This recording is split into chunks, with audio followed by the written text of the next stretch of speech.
The playoffs are here, and you can predict the action all the way to the finals with FanDuel Predicts. Predict the spread, the total points, and even the game-winning moments that make the playoffs. Sign up and get a $25 bonus with FanDuel Predicts. Offered by FanDuel Prediction Markets, LLC, a registered futures commission merchant. 18-plus bonus is non-withdrawable and expires 7 days after receipt. Trading derivatives involves significant risk and may not be suitable for all investors. Manage your activity with their consumer protection tools. Restrictions apply. See terms at FanDuel.com/predicts/bonus-offer-terms. Sid and Friends in the morning. Entertaining and informative. On the Red Apple Podcast Network. I'm sorry, Sid. Hi. Oh, God, don't be sorry. You kidding me? No, I'm wrapped up in these meetings on peace. And I said, it's between peace and Sid Rosenberg. And I said, let's take Rosenberg, okay? So. Protesters near Gracie Mansion tonight calling out Mayor Mamdani, claiming he is failing to protect Jewish New Yorkers. As Adi Guajardo reports, counter-protesters showed up to defend the mayor. Zohran, you can't hide. We charge you with hate and lies. Two protests near Gracie Mansion. Thank you, Mayor Mamdani.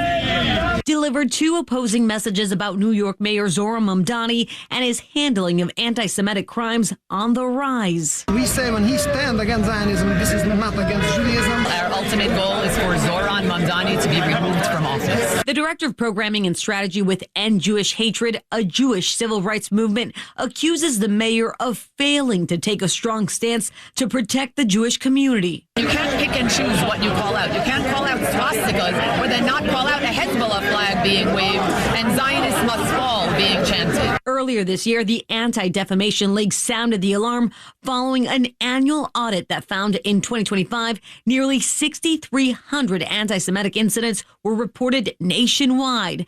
And New York City ranked #1 for the most incidents with nearly 1,200 reported. The density of Jewish life here is unlike any other place.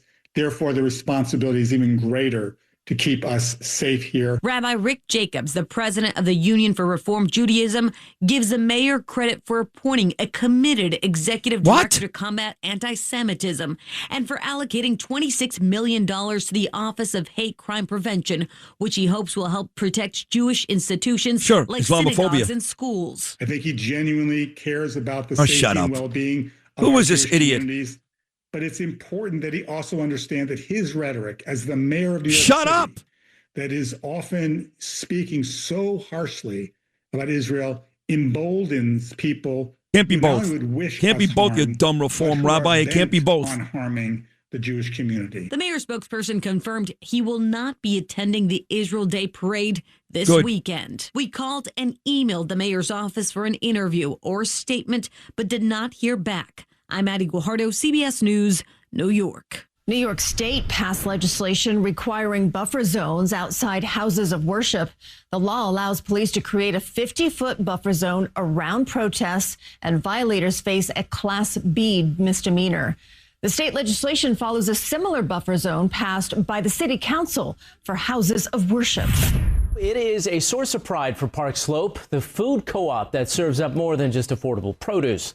It plants roots of belonging and connection. But a vote to ban certain products is pitting neighbor against neighbor, and some fear it's actually spoiling everything the co-op stands for. Eyewitness News reporter Anthony Carlo with the controversy. At the Park Slope Food Co-op, members get their fill of produce, along with an earful of geopolitical conflict. Our boycott tonight is consistent with our long history of boycotts. Boycotting items they say taste of exploitation. To them, it's deeper than what's on their shopping list. Many of us don't just shop here again because it's a grocery store. We shop here because it's consistent with our values. That is what has prompted dueling signage outside. The debate among members whether to boycott Israeli products because of the long-running conflict involving Israel and Gaza. Those in favor say there's an economic pressure to put on Israel. Perhaps even more important is the political statement, the moral statement that's made, which sends a message around the country and around the world. The cooperative movement is a very big, important movement for social justice. And for the Park Slope Food Co-op to stand in solidarity with Palestinians is very important. You kind of feel like a little bit under assault. Co-op member Greg Seelig, a Jewish American, says the boycott of fewer than a dozen Israeli products has helped cultivate a hateful environment under the guise of activism. citing an alleged anti-Semitic comment at a recent co-op meeting. When you walk in here, you think everybody, they're my friends or my neighbors or my fellow co-opers. And to see them stand up and cheer when they hear that, is that something that they get excited about? It was chilling. We understand the long history of anti-Semitism, and we're all sympathetic and empathetic with that, of course. But we need to be able to make the point that, again, there's a clear distinction between anti-Semitism and being anti-Israeli policies and Zionism. Not really. It's flared enough for the co-op to hire security for this vote. According to late information, the vote to boycott Israeli products appears to have passed 67-31, with 2% of registered members abstaining, according to a co-op member. President Trump making his third trip to Walter Reed Medical Center, the third trip in 13 months. What the president said after his medical evaluation, it comes amid questions over bruising on his hands and swelling around his ankles. This medical exam also coming amid talks to end the war in Iran. After negotiators arrived in Qatar, hours later, the U.S. bombing southern Iran. And what Iran is now saying, vowing retaliation. Rachel Scott at the White House for us. President Trump leaving Walter Reed Medical Center after a 3-hour visit, his third in the last 13 months, declaring himself in good health. The White House says he underwent routine annual dental and medical assessments as part of his regular preventative health care. President Trump, who will turn 80 in June, writing on social media, everything checked out perfectly, but no further details from the president's doctor. It comes amid questions about the president's health. Photos showing bruising on his hands, which he has been covering with makeup. The White House has said it's from frequent handshaking and the use of aspirin. President Trump has also been spotted with swollen legs, which the president's doctor said is a result of chronic venous insufficiency, a benign and common condition. Earlier this year, the president revealed he received a CT scan in October after the White House initially said it was an MRI. The president's doctor said the imaging was preventative and his cardiovascular system shows excellent health. After this most recent doctor's visit at Walter Reed, the president heading back to the White House as tensions escalate with Iran. Over the weekend, President Trump praising the negotiations, saying the two sides were getting a lot closer to a deal. But then just hours after negotiators arrived in Qatar, the U.S. launching strikes on southern Iran. Tonight, U.S. officials calling it self-defense, saying they detected alarming activity over the past 24 hours. Iranian boats trying to lay mines near the Strait of Hormuz. Iran's supreme leader vowing retaliation, saying the region will no longer be a shield for American bases. The president will hold a cabinet meeting here at the White House, and we are told despite those strikes, negotiations with Iran do continue. And of course, all of this does come amid those questions about the president's health. The president was seen leaving Walter Reed, insisting that everything checked out perfectly fine. With just over 2 weeks to go until the World Cup, we now know which players will represent Team USA on the global stage. World Cup contributor Luis Miguel Echegaray is here now to tell us more about this team, all the faces involved, and something about some stickers. There is so much craze, ladies, about the World Cup, soccer. Everything is just coming together. And today, as you mentioned, KJ, was such a big day for the U.S. as well. It was a massive day, in fact, for fans for the United States men's national team, as the 26-man squad for the World Cup was revealed today at Pier 17 in the South Street Seaport. For the players, it's something they've been waiting for all their lives, including Ricardo Pepi. It's a dream come true, something that as a kid, ever since you tell yourself, this is what I want to do with football, I want to make it professional. This is one of the first goals and one of the first dreams that you want to achieve. Oh, we're so excited. We've got more momentum than ever. We have a really good young squad, a lot of talent. Mauricio Pochettino is a great coach. I think the players are a lot more mature. A lot of them have World Cup experience now, so they kind of know what they're signing up for.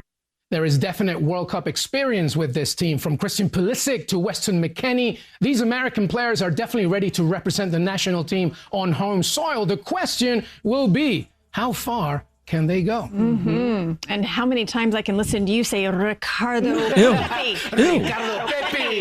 Oh, I like it. That's a good role. I like it. I want that as my ringtone. So tell me, how good is Team USA? Like, what are we looking at here realistically? They're good. They're a strong team. A lot of the American players, as I mentioned, they play in Europe for some of the best clubs in the game. Christian Pulisic plays in Italy, of course, Weston McKennie as well. And they have a good manager in Mauricio Pochettino, the Argentinian who's coached many big names. So there's a lot of hope. And of course, they're at home. But you're facing against some of the big names now. So it's going to be a big mountain to climb. So there's cautious optimism, that's for sure. I think it's a great opportunity for everyone. I think also the fans here, to the people that maybe don't know a lot about soccer here in America, to be able to feel the passion. I hope that we can deliver the guys that are on the roster to make people fall in love with the game here. I'm trying to take it all in and enjoy the moment as best I can. It's another World Cup. There's no need for extra motivation, but having my friends, my family around, and just being on home soil, it makes it just that much more special. I'm grateful, I'm honored, I'm pleasured to introduce the 45th and 47th President of the United States of America, President Donald J. Trump. Jackson Dart, starting quarterback for the New York Giants, introducing Donald Trump. Abdul Carter, his teammate, took to Twitter to criticize. What we doing, man? We have no interest in overseeing the behavior of black people. We have great interest in overseeing the behavior of white people. But why is it when Lawrence Taylor, all-time great New York Giants player, wore the number 56 that Abdul Carter wanted to wear, when Lawrence Taylor introduces Donald Trump? There was no controversy. Saquon Barkley, Philadelphia Eagles running back. Lil Wayne, longtime endorser of Donald Trump. Antonio Brown, Le'Veon Bell. None of those things are major controversies. It's because we don't have any interest in overseeing the behavior of black people. We only have an interest in overseeing the behavior of white people. In a time when silence is everywhere, some voices refuse to stay quiet. Sid Rosenberg has used his platform to speak boldly, stand with Israel, and support the Jewish community when it matters most. At MJE's 27th annual dinner, we are proud to honor voices like Sid's. Join us May 27th at the Museum of Jewish Heritage. I wear it proudly, wherever I am. I want the world to know I'm Jewish. At the end of the day, the Jewish people are much bigger than any one of us. I will fight for the Jewish people until God calls me home. We weren't a very religious household, but I was still a very proud Jew. I'd fight you in the street, and still will, if you said anything negative about the Jewish people. I've never been more proud to be a Jew.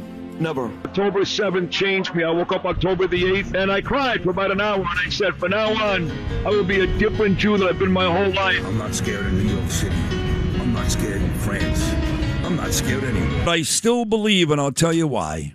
Before I get to all the big stories today and this amazing guest list, I think I told you this morning, Lewis, or Noam, but at exactly 2:15 a.m. this morning,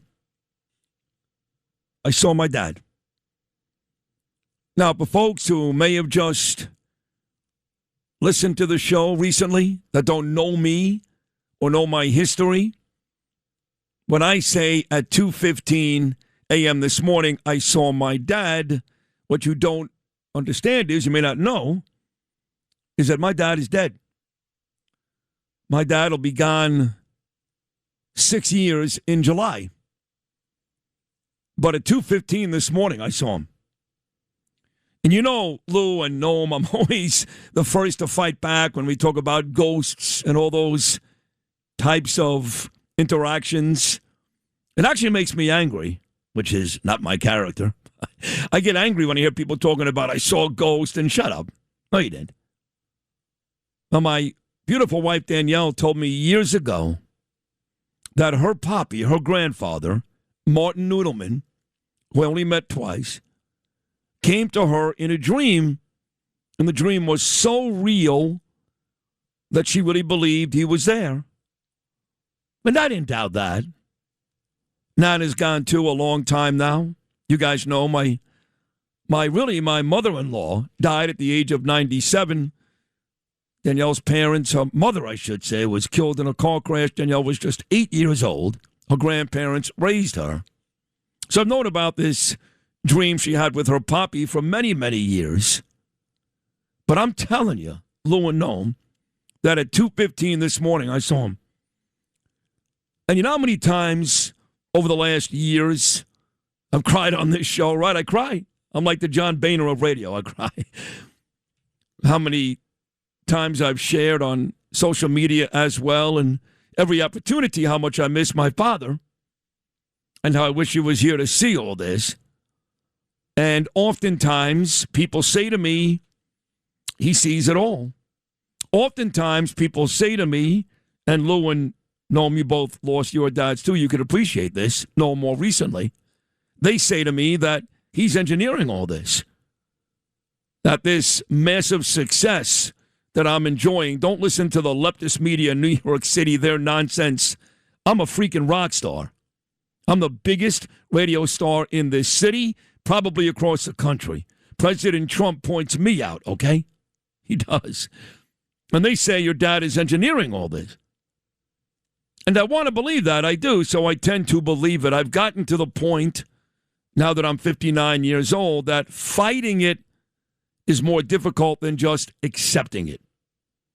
When I went to drug rehab, and they told me to find a power greater than you, God, they mentioned God in that third step, I couldn't do it. And I would sit there and argue with my counselors in both places. Pennsylvania, Chit Chat Farms, Warnersville, Pennsylvania, just outside of Reading, Pennsylvania. And then again at Sunrise House in New Jersey, especially Sunrise House, because that rehab stay was 4 years after 9/11. And I remember saying to my counselor, will you stop with this God stuff?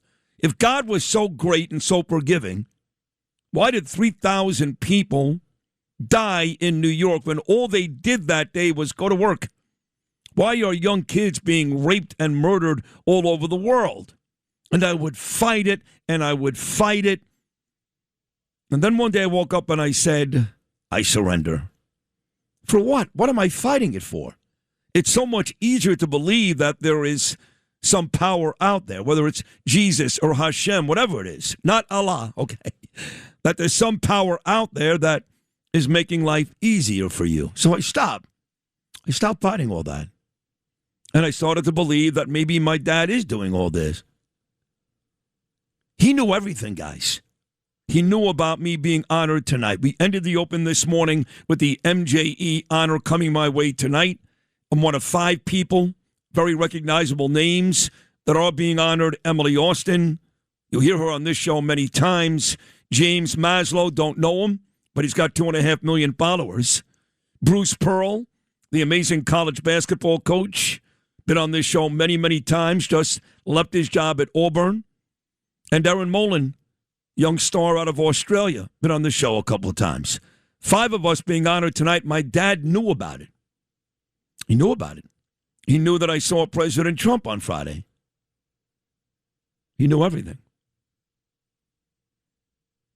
And just when I leaned in to kiss my dad and say, man, it is good to see you, I woke up. So I texted Danielle this morning and I said, D, I saw Dad last night. She said, you know, they're going to say you sound crazy on the radio when you tell this.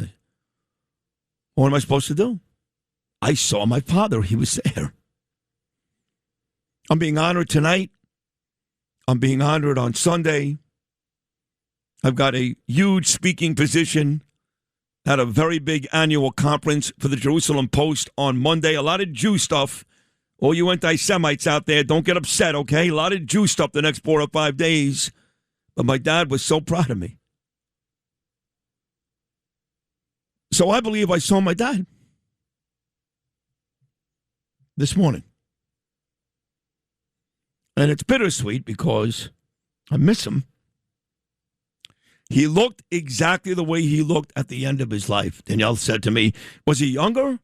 No. Like when he drove me to Poly Prep every day? No. It was at the end when he was wearing his white robe and sitting on the couch in my sister Ray Sherry and brother-in-law Albert's Marine Park house. Mill Basin house. They sold that. They're now in Parkland, Florida. But he would sit there in that white robe and sit on the phone. And that was at least what he looked like in my dream this morning. But he was there. I'm telling you, Lou and Noam, and you know me, I am staunch against all this nonsense. Ghosts, aliens. You start that alien crap on this show, I'll cut you off. Sorry, I know people get into it. Katzmatidis does. Morano does. Dr. Sky. Not on this show. Not happening. But yet, I am 1,000% convinced that my dad came to me this morning. Not crazy, no? It's not crazy at all. So were you... Where were you? Were you at home? Were you at his house? Where was this taking place? Do you know? Could you see, did it last for a while? Did you have a real conversation with him? A couple years ago, I don't know if it was the last year of my dad's life, the last 2 years, they have this farmer's market in upstate New York, in Bethel, where my mom is and my sisters are, and we spend our summers, not me really, we go up maybe 2 weekends at this point because we live on the beach. But they have this farmer's market, which is at Bethel Woods, the site of the original Woodstock, where they got that gorgeous amphitheater. We see all those great shows, and they have the museum. You remember, guys, there was a lady, her name was Susan Brown Otto. She used to text me all the time, especially, Lou, if we got into the Bethel Woods conversation. It occurred to me, I haven't gotten a text from her in months. And weirdly, some guy walked up to me at Mike Lawler's event on Friday, and he said, Susan died. I said, wow, I haven't heard from her in months. So, family members, friends, she didn't have children, but anybody who knows Susan Brown Otto, I was really sad to hear that. But anyway, they had this farmer's market, and a couple summers ago, me, my dad, and Gaby, he was small, so it had to be years and years ago. We went to this, and there's a picture in my house of me, my dad, and my son sitting right outside where they were serving corn at this farmer's market. And for some reason, I don't know why, my dad was in his robe, his white robe, sitting with me, not Gabriel, at the farmer's market. I don't remember that day being all that memorable from him. There's a picture in my house, but it wasn't like, wow. But for some reason in the dream last night, that's where we were. I don't know why, but that's where we were. When I've had dreams similar to that, and I kind of wish I would see my dad in a dream or wherever. It doesn't really matter whether it's real or not real. It was real to you. And were you mad when you woke up, or did I was so upset. I wasn't mad. I mean, I guess I was a little. I don't get mad. That's not my personality. I actually have less and less patience for anger and mad these days. My family can tell you that. I have no patience for it. I've never seen anything in life resolved from anger. Ever. Never, ever, ever. Now, you can't always talk everything out, and every now and then you're just not in the mood. I get all that, but anger, mad, does nothing. Does nothing. I wasn't mad, I was sad. Because I really thought he was there.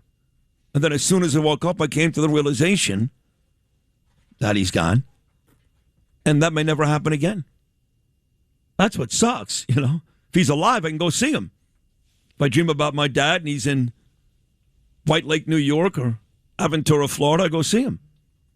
But the realization hit that what I experienced this morning, and man, did it feel real. May never happen again. It's always sad. And I remember I started shaving very early this morning. My shaving story. I got up at 2:15. I was jarred. I was shook. And I went right to the bathroom. I don't want to bother Danielle. So at 2:30, I started shaving and showered and read the papers and did my thing on social media, all those things that I do, before Gene and Lewis picked me up at 4 o'clock every morning. And it just, I couldn't really get it done. I was just thinking about my father. So, I'm going to dedicate this show to my dad today. I hope it's a good one. I don't know. They're never bad. They're always great. But this one specifically because I'm telling you, I know I sound insane, but my dad came to see me this morning. So, Harvey, this one goes to you. In fact, with that, I'm going to take a break. I'll come back and we'll go over all the major stories of the day. We've got 6 amazing guests. Sid and Friends in the morning on the Red Apple Podcast Network. Are you still a Knick fan, President Trump? Well, I am, and I get along with Jim Dolan. I think he's a really nice guy, and he's entitled to a good team because he's suffered a little bit. And, boy, some of these players have turned out to be great players. Yeah. And Philadelphia is a tough team. You look at them as a team. Their center, Embiid, he's a big guy. And, you thought it would be good, and they were winning by 35 points. It's great. No, I really like Jim Dolan a lot. I'm really happy for him and for the team. I think it's great. President Trump started doing his dance, and that's when he saw me and called me up to the stage, which was very, very nice. But the cut we played there was the interview I did with Trump less than a month ago. At the time, the Knicks had just defeated Philadelphia. They did not even take on Cleveland yet, which they made very quick work of in a 4-game sweep in the Eastern Conference Finals. But President Trump is already impressed with the Knicks after the first 2-round wins over Atlanta and Philly. And he said, I like the Knicks. I like Jim Dolan. I like Jim Dolan a lot. I think the Knicks are pretty damn good. Well, the New York Times is reporting, I guess this morning, that President Trump, the Knicks are not going to be the home team, don't forget. They won't have home court in the NBA Finals, regardless of who wins. And now Oklahoma City, the reigning NBA champs, they are 1 win away from going right back to the finals. They beat San Antonio last night, relatively easily, beat them by 13. So the Thunder is now up 3-2. What does that mean for you folks? That means the Spurs, San Antonio, would have to win the last 2 games, Game 6 in San Antonio and a Game 7 back in Oklahoma City to advance. If Oklahoma City wins just one of these 2 games, again, a Game 6 in San Antonio and a home game in Game 7, Oklahoma City goes back to the finals, and they'll take on the Knickerbockers. But the New York Times is reporting this morning that President Trump is going to come. He's going to come to New York, or at least he's pondering it. And when he does that, he comes. He loves sports. President Trump loves sports, whether it's the college football championship. He's been to a bunch of those. You guys know that. Super Bowl, Yankee Stadium last summer. He's coming back. I was told to Yankee Stadium this year. He loves sports. He and I always talk about it. And supposedly, the rumor is, and I believe it, he will be at Madison Square Garden for one of these NBA Finals games against Oklahoma City. So I got to get there somehow. I don't know. Maybe Spike Lee will send me his tickets. Doesn't like Trump. Or Tracy Morgan or any one of those. Ben Stiller. Any one of those jerk-offs. And I like Tracy and, just Tracy. But any one of those jerk-offs who sits in that celebrity first row, they all hate Trump. Maybe they'll sell me their tickets for that game. You know, no? Yeah, it's an expensive ticket, though. Yeah, but I'm famous. Like it's $7,000, I think, something like that. Is that right? For a regular game, I think. Something around that. And they pay it, right? You get the NBA row. Finals, I'm going to say maybe 25 to 50,000. Yeah, maybe. That's my guess. Either way, it looks like President Trump will be there. That's great. One other note, I did, he FaceTimed me, Pete Morgan. We love Pete Morgan, a dear friend of mine for a quarter of a century. Dear friend, above and beyond our Peerless Boilers relationship and the fact that he's sponsored by New York Football Giants segment down in Florida, spent $10,000 in a place where no one's bought a boiler since 1937. The fact that he sponsors everything on this show, and the station goes to him right away for everything, and he almost never says no as long as I get involved. I love Pete above and beyond this business relationship. He's a dear friend, his beautiful wife Maureen, his 2 children. He's been having some difficulties with his lung, and his lungs collapsed a couple of times, and he finally had that surgery yesterday. So for some reason, I don't know why, he was compelled to FaceTime me at 5:30 this morning, and he looked pretty good, actually. I did say to him, not your best look, Pete. You know, he's got the gown on, and you know those gowns where you go to the bathroom and your whole ass falls out? You know that, yeah. But he looked pretty good after having a very rigorous surgery yesterday, so I know Corey Zelnick texted me right away this morning and others. So I do want Pete Morgan to know that everybody loves you. Everybody. And we want you to get better. He's listening right now, and this is the highlight of his day, 6 to 10 every morning. After that, and for a lot of people it's the case, everything goes downhill. Once we sign off with peace at around 10:03, everybody's day seems to just go, okay, when it was great for 4 hours. Now you can great. You can enjoy your robe now, Pete. Yeah. Open it up. Yeah, Pete, take the robe off and walk down the hallway naked right now. Just run down and scream. Just scream. Incoherently. Yeah. Who cares? Who's going to bother you? No. You're Pete Morgan. Please. You build the world's best built boilers. We're thinking of you, and you're going to get better, and that's it. That's all. We love you, Pete. All right, let's get to the stories, the big stories. I guess Texas is the center of the country today. Trump endorsed Ken Paxton. I think that really shocked John Cornyn. Cornyn votes with Trump literally 99.3% of the time. He does.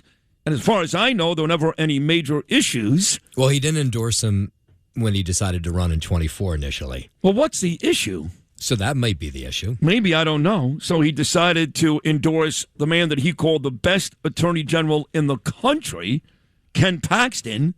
And once again, President Trump endorses somebody in the GOP primary, and that person wins easily. Paxton blew the doors off Cornyn. That sets up a pretty heated November battle between the Republican Ken Paxton and the Democrat, who's the favorite, James Tallarico. But it just seems here, Noam, that at least in these primaries, if Trump endorses you, you're going to win. Yeah, well, anybody who doesn't think the Republican Party is President Trump's party doesn't know what they're talking about, because here we have another example. He weighed in, just maybe a week before this primary battle, and sure enough, he not only does he win, but so convincingly, he got like 64% of the vote last night. He killed him. Yeah. Any other big Trump And that's news? a sitting senator, by the way. No. It's not easy to take down a sitting senator. The incumbent, he killed him. Any other big Trump news? Iran's the same story every day. I don't want to hear about it. There's really no movement there, by the way. No. I mean, we're waiting. What I've been saying for weeks on this show, and to his credit, he'll be on at 8:50 this morning, Joseph Tacopina. People get angry with Joseph. Came on this show a month ago. He said, we're stuck. He did say that. He didn't use the word stalemate. He used the word stuck. And I hate to say it because I love President Trump and I want us to win everything he does, but it does seem like Tacopina, who does speak to a lot of folks in the Pentagon, it's not him. He's not getting this in Lower Manhattan, okay? Stuck seems like the right word, no? But it seems that way. Yeah. So there's nothing new on that front, I guess. No. I mean, I guess the two sides are still talking to these, the middlemen, essentially, in this. Yeah. But no, they don't seem to. The U.S. seems a little more anxious to get this done. And maybe Iran senses that. They don't That's care. why they're pulling Right. back. They know that Trump's a little desperate because the midterms are coming up. Yeah. They're not stupid there, and they don't care. They can wait out forever. So I get a text this morning around the same time Pete Morgan FaceTimed me. My day started early from Chris Sommerfeld, who used to write for the New York Daily News. Now he writes for Politico, asking a whole bunch of questions about last night's rally in front of Gracie Mansion. I did have Brooke Goldstein on this show twice, great attorney, lawfare. She was out there with the folks from End Jew Hatred. They put on this big rally that was, I guess, the other side was across the street. So there were two different sides out there last night in front of Gracie Mansion. Chris was asking me all these questions, the NYPD. Now, I wasn't there, but I did speak to a bunch of people. As far as I know, the NYPD, under the watch of my dear friend Jessica Tisch, did a great job last night. There were no issues. As far as I know, no issues. He asked about the buffer zones. Isn't it ironic that Mamdani vetoed the buffer zones for yeshivas? He would have vetoed the buffer zones for synagogues, but Julie Menon and the city council got enough votes. But I was told there was a buffer zone last night. Gracie Mansion. I'm not sure if it was 50 feet. I don't know. I think it was 50. But how about this hypocrite, this dickhead, Mayor Mamdani, who refuses to help the Jewish people with buffer zones, but he had one for himself. Now, he wasn't there last night. I know that, but isn't that hypocritical, no? Yeah. Well, and then they had this counter-protest. Yeah. Where it was Hasidic Jews. All these black hats, they're a bunch of idiots. I can't stand them. I know they're my people, but this is when I call out Rabbi Moshe Indig from the Satmar community. He's a disgrace. He's a disgrace. and this other rabbi, Niedermeyer, another disgrace, if that's his name, and every one of these black-hatted Orthodox Jews last night, they're supporting Mamdani, and giving the real Jews a hard time, all of them a disgrace. Yeah, they were holding up these signs that said anti-Zionism is an anti-Semitism. It's the same exact thing. I'm so tired of hearing that. That is, the anti-Semite gets to do that. It's like when people used to say, "Are you a racist?" And the guy would go, "No, I got a lot of black friends." You remember that, right? "Hey, do you hate gays?" "No, I got a lot of gay friends." And neither one of those were true. You know that was just a response. No, usually when you're an anti-Zionist, you're an anti-Semite, even the Jews. So I have no patience for those people. And you wonder, by the way, just not to get too into the weeds, but these were all professionally made signs that they were holding last night. Oh, money. Plenty of money. So where's that money coming from to pay for they got money. These custodians have plenty of money, don't you worry. But I feel like there's outsiders that are like, here's these signs, show up. I don't know. George Soros is involved in every little thing we do, everything. I mean, maybe it is. I don't know. I don't care. I'm not suggesting they were paid to be there. Just it was interesting that they got money. Weren't handmade the Orthodox signs. people have plenty of money. Yeah. They have plenty of money. So I don't know. To your point, maybe somebody did get involved. I don't know. Maybe the Muslim Brotherhood, or CARE. Maybe they helped out the Orthodox. I don't know. But every time these people end up on Twitter or in public and do those types of things, they look horrible. And it doesn't help the Jewish people, not even a little, even if they feel that way, because a lot of Jewish New Yorkers don't care about Israel. They just don't. Well, just shut your mouth. Just shut up. All you're doing is encouraging the pro-Hamas anti-Semites. If you feel that way, it's sad.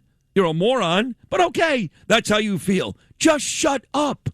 When you do that, you're basically wearing a keffiyeh. They don't get that, Noam? They don't get that? Well, I guess they don't. I don't know. I don't think they do. I think they had about 1,000 people last night. And again, I want to congratulate Brooke Goldstein and Gene Zirkle and all the speakers. But it's exactly what I talked about before, why I didn't want to go. Because they were going crazy and boasting and look at this crazy turnout and look at this, we got 1,000 people. Folks, that's 20% of what pro-Hamas gets on an average night in Bay Ridge. You do realize that, right? Now, don't get me wrong, 1,000 people, a lot of people, fantastic. Tuesday night, New York City, great. But it's exactly what I thought it would be, which is a pimple on the ass of the other side. Am I wrong, Noam? Well, there's a lot more of them, number one. A lot more of them. Yeah. Now, I know this ended up on CBS and ABC, so it got a lot of media attention, which is good. I like that, especially when it's our side. But they just can't compete, and then they run the risk of looking less than up against the competition, which I don't want to be involved in. But overall, I thought it was a good event, and Brooke and those folks did a good job, so way to go. I'll see some of those people, I would imagine, later on tonight at the MJE, although I have no idea which ones are showing up.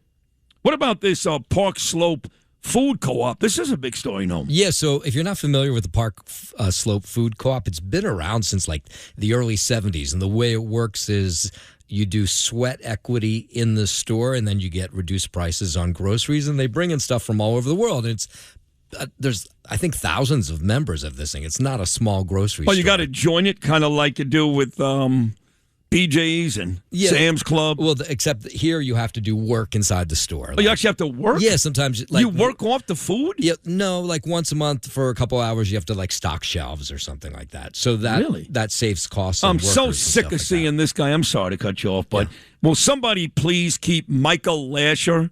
He's another hateful Jew. Will somebody please keep Michael Lasher off my TV commercials? He's not going to win. And he's just grotesque. He's kind of like Brad Lander. I'm so sick of seeing this guy's face. Michael Lasher. I'm sorry, go ahead, continue. Yeah, so last night they took what was a really contentious vote about boycotting all products in the food co-op that come from Israel. Now, all products, what I've learned here is that all products amounts to about 6. There's 12. Oh, 12, okay. Yeah. So it's like fruits and vegetables, a couple different packaged items, hummus, stuff like that. And so last night They overwhelmingly voted, no surprise, because it's kind of a leftist group anyway. Yeah. They voted to take all those products off the shelf. Now, you had these Jewish members pushing back, saying, you're making us feel very uncomfortable here. And some of them, these people who've been longtime members of this co-op say they're going to walk away now. They should walk away. Yeah. I mean, that's how you get stuff done. Going back to this rally, for example, last night, I'm on this WhatsApp chain because I originally agreed to speak, and I went back on that. But I did enough for these people. If you don't think part of the reason why they got 1,000 people last night was the fact that I talked about it and had Brooke Goldstein on twice, then you're somewhere between naive and stupid. I probably brought the most people out there, even though there are people there with millions of Instagram followers. You ever notice they have 2.5 million followers and they're lucky to get 4,000 likes? How does that work, Noam? Yeah. Can you explain that to me? Well, I imagine a fair amount of them are bots. Oh, probably. okay. Yeah. Well, there you go. But at any rate, they say they're going to do it again, which is great. Keep doing it. But the truth is, these rallies do nothing. And Mamdani is no closer to leaving office today than he was at 6:45 p.m. last night when they started this rally. So is the rally about getting on TV and getting hits on your social media? Because if the rally is really about getting this bad guy, I agree with their cause. He's a bad guy out of office.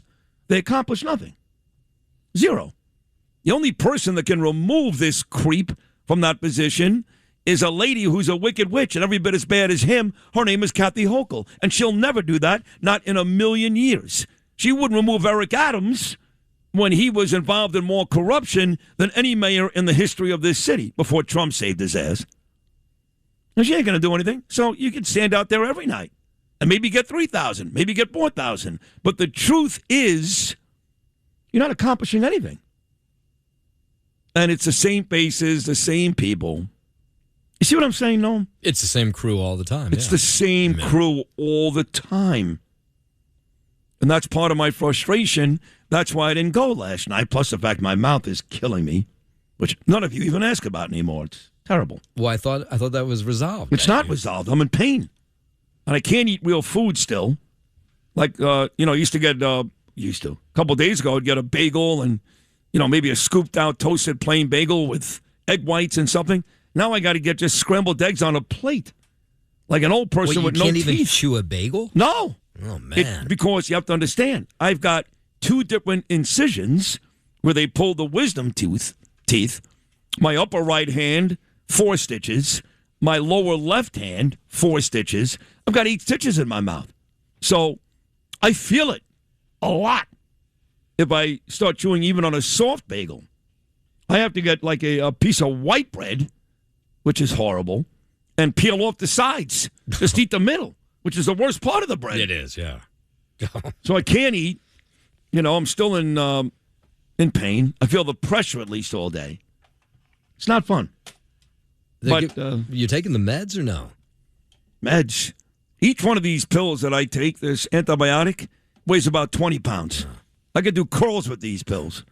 But I got to take them every 12 hours. So I take it at 1 o'clock in the afternoon. You got to have it after lunch. You got to eat. Next thing you know, it's 1 o'clock in the morning. I got to get up. I get up to pee anyway, but I got to get up and take another pill. And now I'm 5 hours on an empty stomach. But that's infection. That's not for pain, right? That's correct. The pain, I take ibuprofen.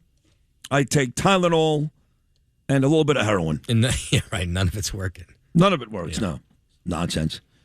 But it's fine. Are you excited about the World Cup team that was announced yesterday? I couldn't be more excited. You don't care even a little, do you? No. Well, your kids actually like soccer. And my oldest one, yeah, he loves soccer. Gabriel likes soccer. Yeah. He's like Brian Kilmeade. Kilmeade's a complete retard with this stuff. Oh, you kidding? He could not wait for this announcement to take place yesterday. They were taking bets on who was going to make the team, who wasn't. And he was trying to get me excited about it, but I was like, I don't recognize not even one name. And what's funny is it's the American team, like Tim Howard, the former great goaltender. That's an American name. Bob Smith, something like that. The names on this team, you got 2 guys from Italy, the coach is from Argentina. I don't know, it's weird. This one kid we heard from this morning, Weston McKinnon or something, or Weston McKenzie. What's this guy's name? That sounds right.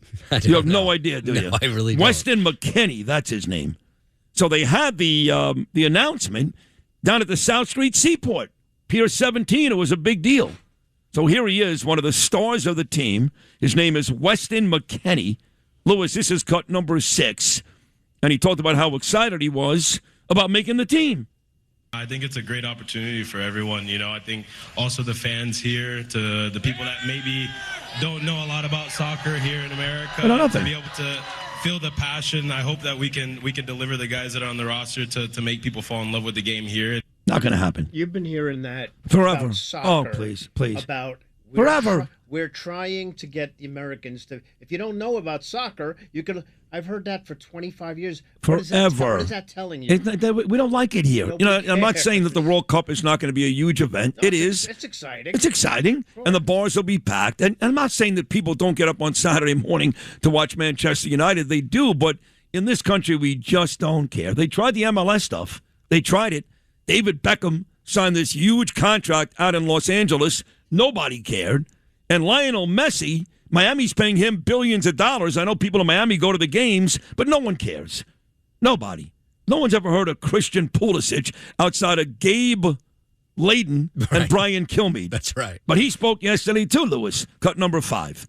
Christian I'm Pulisic. trying to take it all in and enjoy the moment as best I can. It's another World Cup. There's no need for extra motivation, but having my friends, my family around, and just being on home soil, it makes it just that much more special.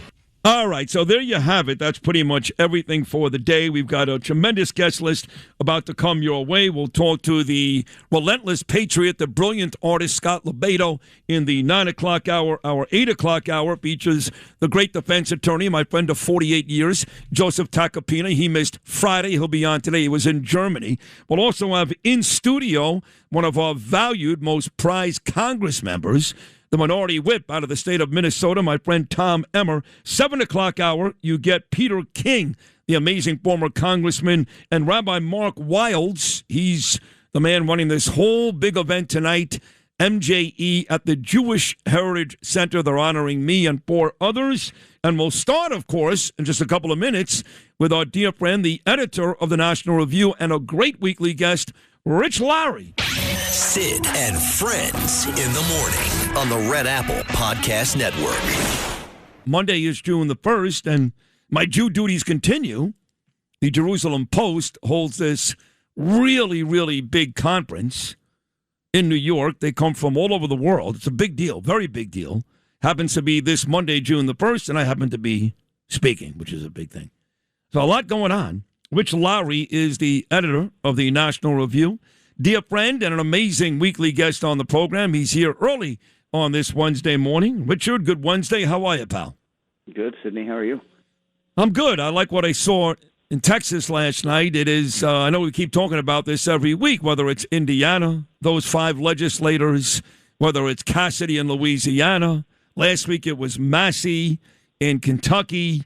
And last night it was Cornyn, who's not a bad guy. He's nothing like Massey or Rand Paul or any of those idiots. He's not. But for whatever reason, President Trump attached his horse to Ken Paxton. Huge race. $130 million they spent on that race.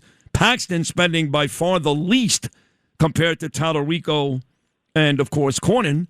But it didn't matter because these days in these GOP primaries, if you get Trump to back you, you win. That's the bottom line, right, Rich? Yep, no doubt about it. It was a little bit like a Knicks game. You thought it might be close at the beginning, and then it ended up a blowout. Yeah. I think Trump endorsed him in part because he thought he was going to win, but in part to kind of screw the Senate Republican leadership that he's not very happy with at the moment. I think it's a risky choice. I think he'll win Paxton, but the rumors you hear about you think he's going to beat, you think, and again, I still don't know why he's soured on Cornyn. I know he's upset with the Senate and the Congress, but Cornyn votes with President Trump over 99% of the time. But regardless of that, you think Paxton's going to beat Tallarico? I do. I think it'll be close, though. I think Tallarico has so many vulnerabilities. It's going to be really hard for him. But Paxton, I think there's probably more scandal out there that Democrats will pay for, manage to dredge up. So it's going to be ugly, but ugly down there. I think he'll pull it out, but it's going to be hugely expensive, probably the most expensive race in the country. It's been like 30 years since a Democrat has won there. You know, the other race that was almost identical in terms of numbers, Paxton won like 64-36, and this anti-Semite. Boy, what an idiot this lady was. This Maureen Galindo, who said that Jewish Zionists should be kept in detention camps, like concentration camps. She actually said that, this moron. 2026, Maureen Galindo, and she got her doors blown off, thank God. Yeah, it's always a therapist who are like the worst people. And then she was a sex therapist. A sex therapist, exactly. They're always crazy. And she was a total nut job. So Republicans wanted her to win because they thought they'd be able to beat her. This is one of those districts down there that the margin for Republicans is pretty thin, so they're beginning to be a little nervous about them.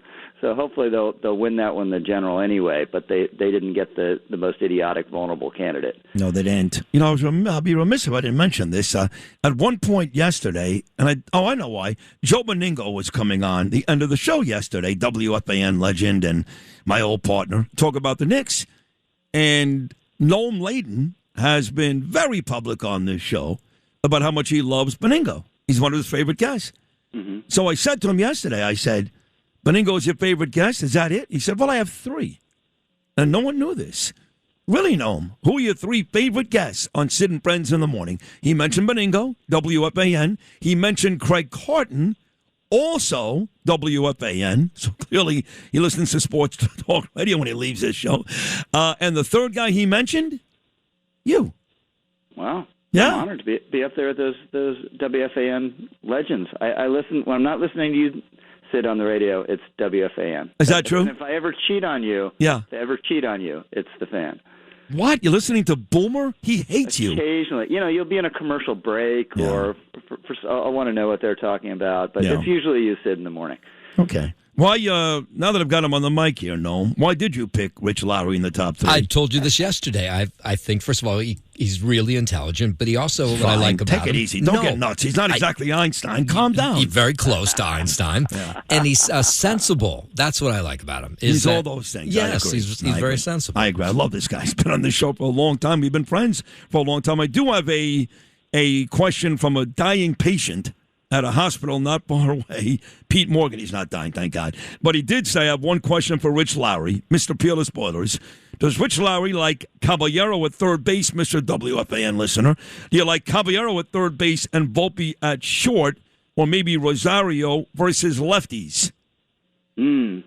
Yeah, Rosario, that guy, he had 4 hits last night. I know. He hadn't played in 5 days. I love his intensity. He's always the first guy out of the dugout to congratulate anyone when anything happens.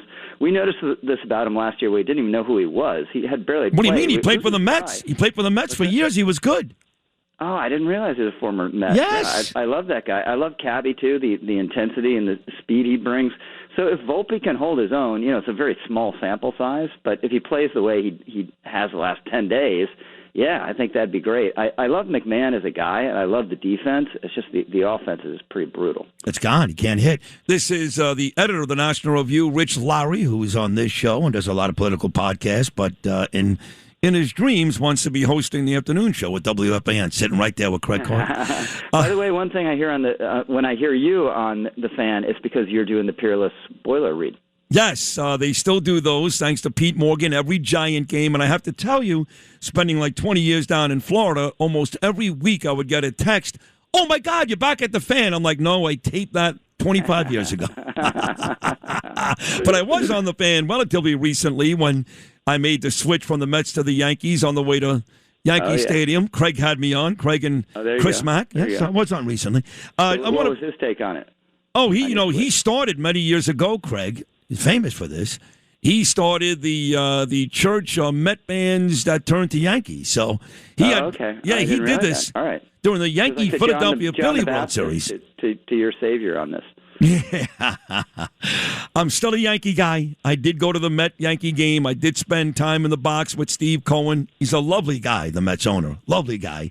Did he work you or just a soft sell? Nah, he was nice. He didn't really work me, and neither does Randy Levine, but I'm a Levine guy and a Yankee guy, and that's not going to change.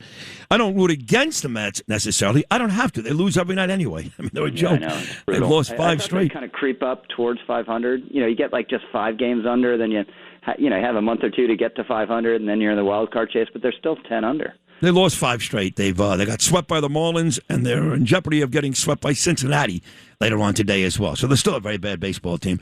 I want to get to Trump. He went to his medical visit yesterday at Walter Reed. Now, I just shook his hand on Friday. He was kind enough to call me to the stage after the big Mike Lawler event in Rockland County. So sweet. Shook his hand, whispered little nothings in his ear. He did the same to me.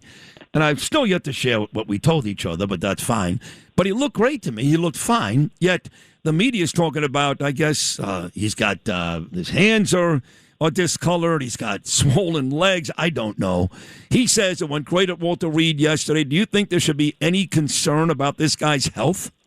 No, I don't think he's ever going to die. Thank God. I think he's strong as an ox. Now, I haven't been around him as much as you have, but the last time I shook his hand, I was like, oh, my God, this guy is as strong as an ox. Yeah. So and he has an indomitable will.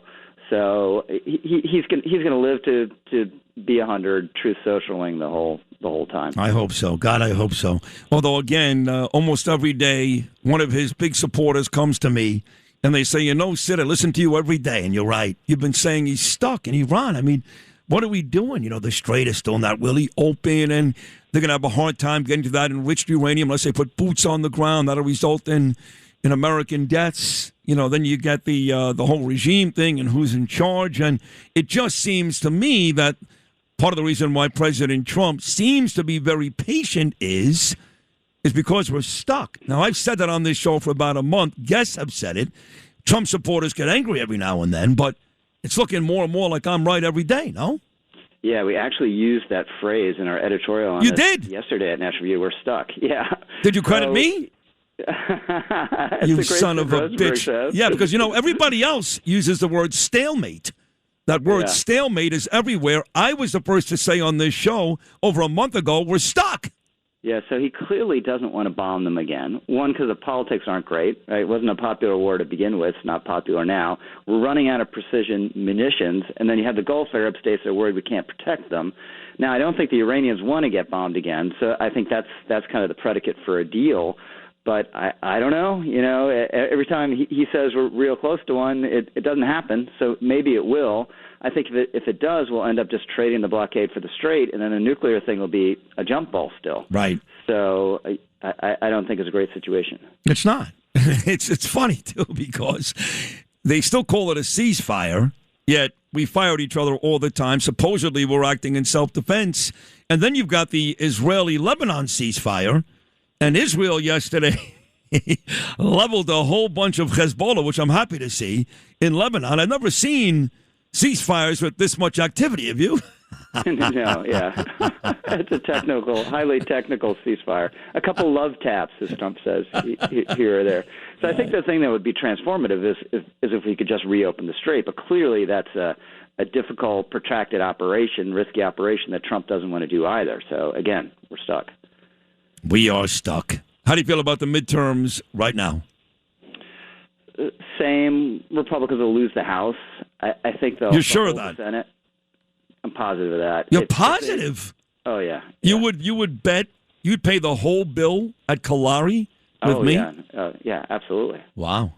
Yeah, absolutely. Now, why is that? They can lose net 3 seats, and then they'll gain like 6 from redistricting. Yeah. So that's still just 9. That's a real thin margin.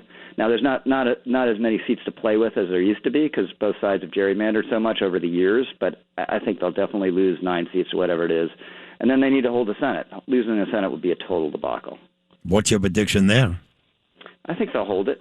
I think you do? Yeah, so if you assume the Nazi tattoo guy wins in Maine, which I hate that guy. He's going to Graham Plattner, that asshole's going to win? I think he could win, but just for the sake of argument, let's say he wins, and Republicans are definitely going to lose North Carolina. So then still to take the Senate, Democrats, would have to win 2 out of 4 of Texas, Iowa, Ohio, and Alaska. So those are all red states. Maybe it happens, but it seems unlikely to me. Now that you mentioned this Plattner, I really hate his guts, and he's a veteran, and I love veterans. I love them, but this guy's a horrible person. I mean, oh, my gosh. Yeah, he's saying veterans deserve to die, and Chris Kyle was this, and this guy was that. But, we talked at the very start of this conversation about how President Trump is still the Republican Party. Bottom line is, you're running for office, he endorses you in a primary, you win. And it's never been more evident than the last month. All of his candidates are basically winning. I got news for you. That same effect, maybe not as much, but it's there, is happening with old communist Bernie Sanders. He's got this Graham Plattner, this ridiculous oligarchy tour, which is silly because Bernie Sanders is worth millions and millions of dollars. He's the ultimate hypocrite. He's every bit as bad as Mamdani, but he's all over town with this guy, Graham Plattner, and that may be enough for this idiot to win.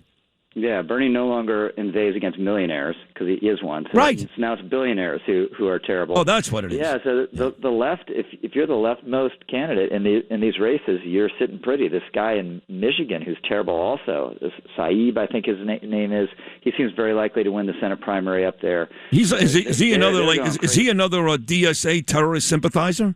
Oh, yeah. He's just like Hassan Piker. He campaigned with Hassan Piker.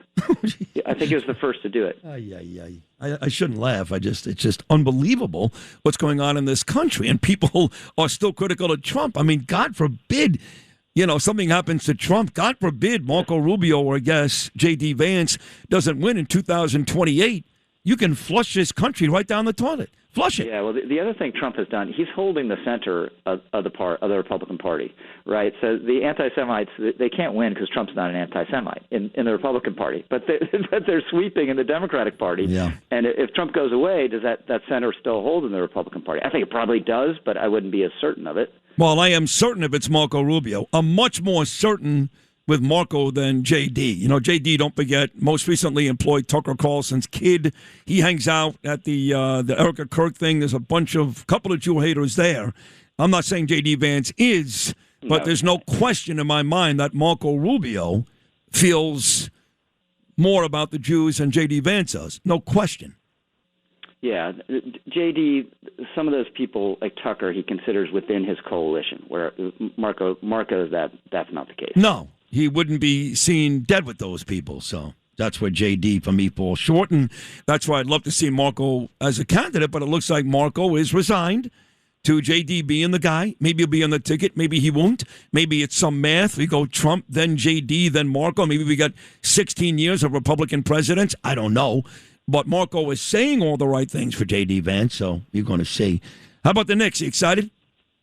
I'm just not enough of an NBA guy. Yeah. I followed very loosely on my phone. And, the other night it was tied in the second quarter. Then I look at my phone 15 minutes later. It's a 24-point lead. It's unbelievable. So were you like Peter King, for example, who joined me later. At one point he was an NBA fan, NFL fan, and he stopped because the players turned out to be anti-American and anti-Semites and just horrible people. Were you at one point an NBA fan and you stopped, or never really tickled your fancy? No, I've never liked it. I like college basketball. I don't know what it is. I think just too much happens in the NBA game, and none of it's memorable to me, except for the last minute. Or I don't know what it is. I just never been into it. Are you still a Virginia Cavalier fan? I am. Yeah. Yeah. And why is that again? Why is that? Why are you laughing?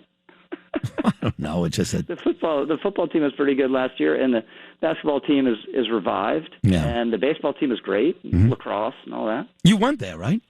Yeah, I did. It's a very good school. Academically, it's one of the great schools.